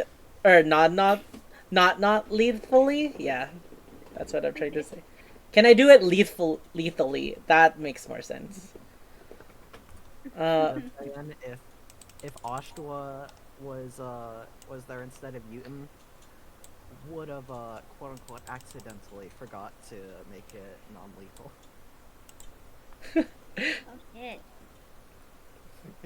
Anyways, I'll hand the bag over to Edwin and say, Maynard had this on him, and said that he was supposed to plant it as evidence on Newton.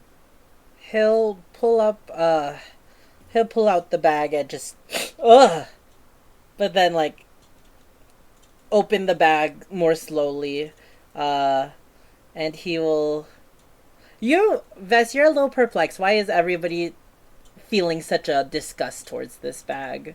But nonetheless, he'll look in and his eyes will widen. Where did he get this bag? Well, I assume from the person we were talking to you about earlier. I'll say that it's the same bag that I saw in the exchange. Yes, it very much was. And he will... Alright, it's ever more clear that this is all Jeremiah's doing.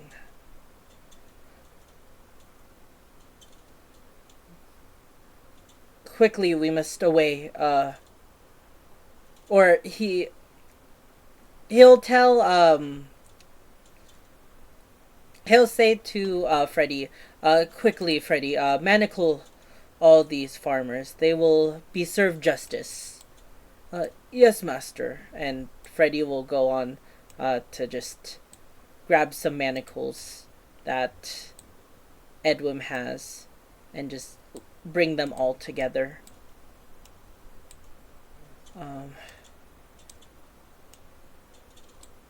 I will say for the sake of the Eversmoke bottle, it felt like mere seconds. However, this invasion of this house has been going on for hours now. And you spend maybe, yeah, and you spend like the next few hours tending to the Alikins, making sure everyone's okay. It seems like out of everyone, Utin was the most injured. Seems like he was hurt. You're able to find the likes of Ashtwa and Darwin, who were hiding in the other rooms, as well as Manouche and Fennec. You find them. They all suffer from such wounds, but they should be fine. And when you tend to them enough, I will say it's about dusk time.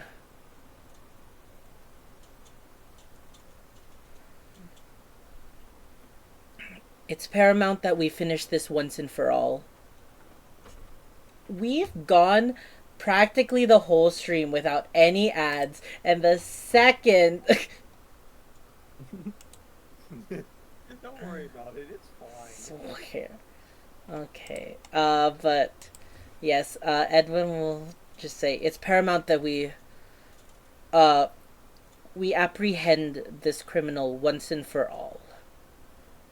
Are you all prepared? Yeah. Yes. Of course. All right. And as he steps out, he will look at the lowering sun. And everybody roll me an insight check.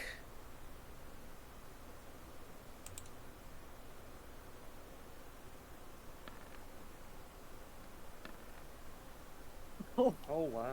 okay. Nettle knows what's happening.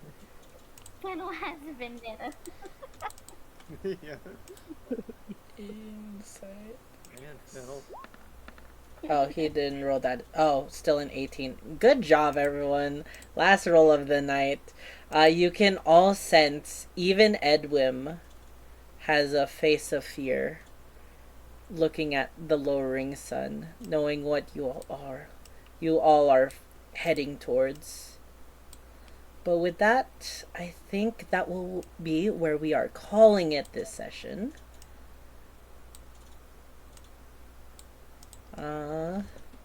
Heading towards the final confrontation. That's cool. But yes, alrighty, everyone. Thank you guys so much for joining another amazing session of the Gallow Runners. Yes. Okay. Yeah. Sorry, I just yes. But yes, everybody in the channel or everybody in chat, make sure to check out all these amazing people. All their Twitch tags are down below in the panel. But yes, we will be back next week for another session. This one, I swear, guys, will be the end of Bunny Burrow's mystery once and for all. But alrighty, guys, I'm gonna go end my stream real quick. Malphus, hold tight, because there is something I want to announce to everyone before leaving. It will just take me a couple seconds to end stream. But alrighty, y'all. BRB while I end the stream. See ya. Alrighty, y'all. And with that, that will be the end of tonight's stream. Thank you guys. Oh. Wrong one. Thank you guys so much for watching another amazing stream. I hope you guys had an absolute blast, because I certainly did. If you're new around here, consider dropping that follow and checking out my socials.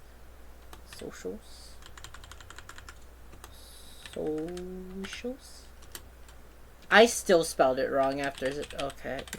Socials, my Discord, and my VODs page. Bye Folkish, bye Beyond. Thank you guys so much for coming out. And thank you once again, Five Rick, for the raid. Everyone go make sure to give Five Rick some love. They're an amazing streamer. And they're playing some Minecraft. Let's go. But alrighty, y'all. I will see you guys tomorrow. I think we're going to be doing some Hades 2 and some Splatoon 3. Because it's golden weapon rotation, baby. Alrighty, y'all. Have a great rest of your night. And see you guys next time. Bye!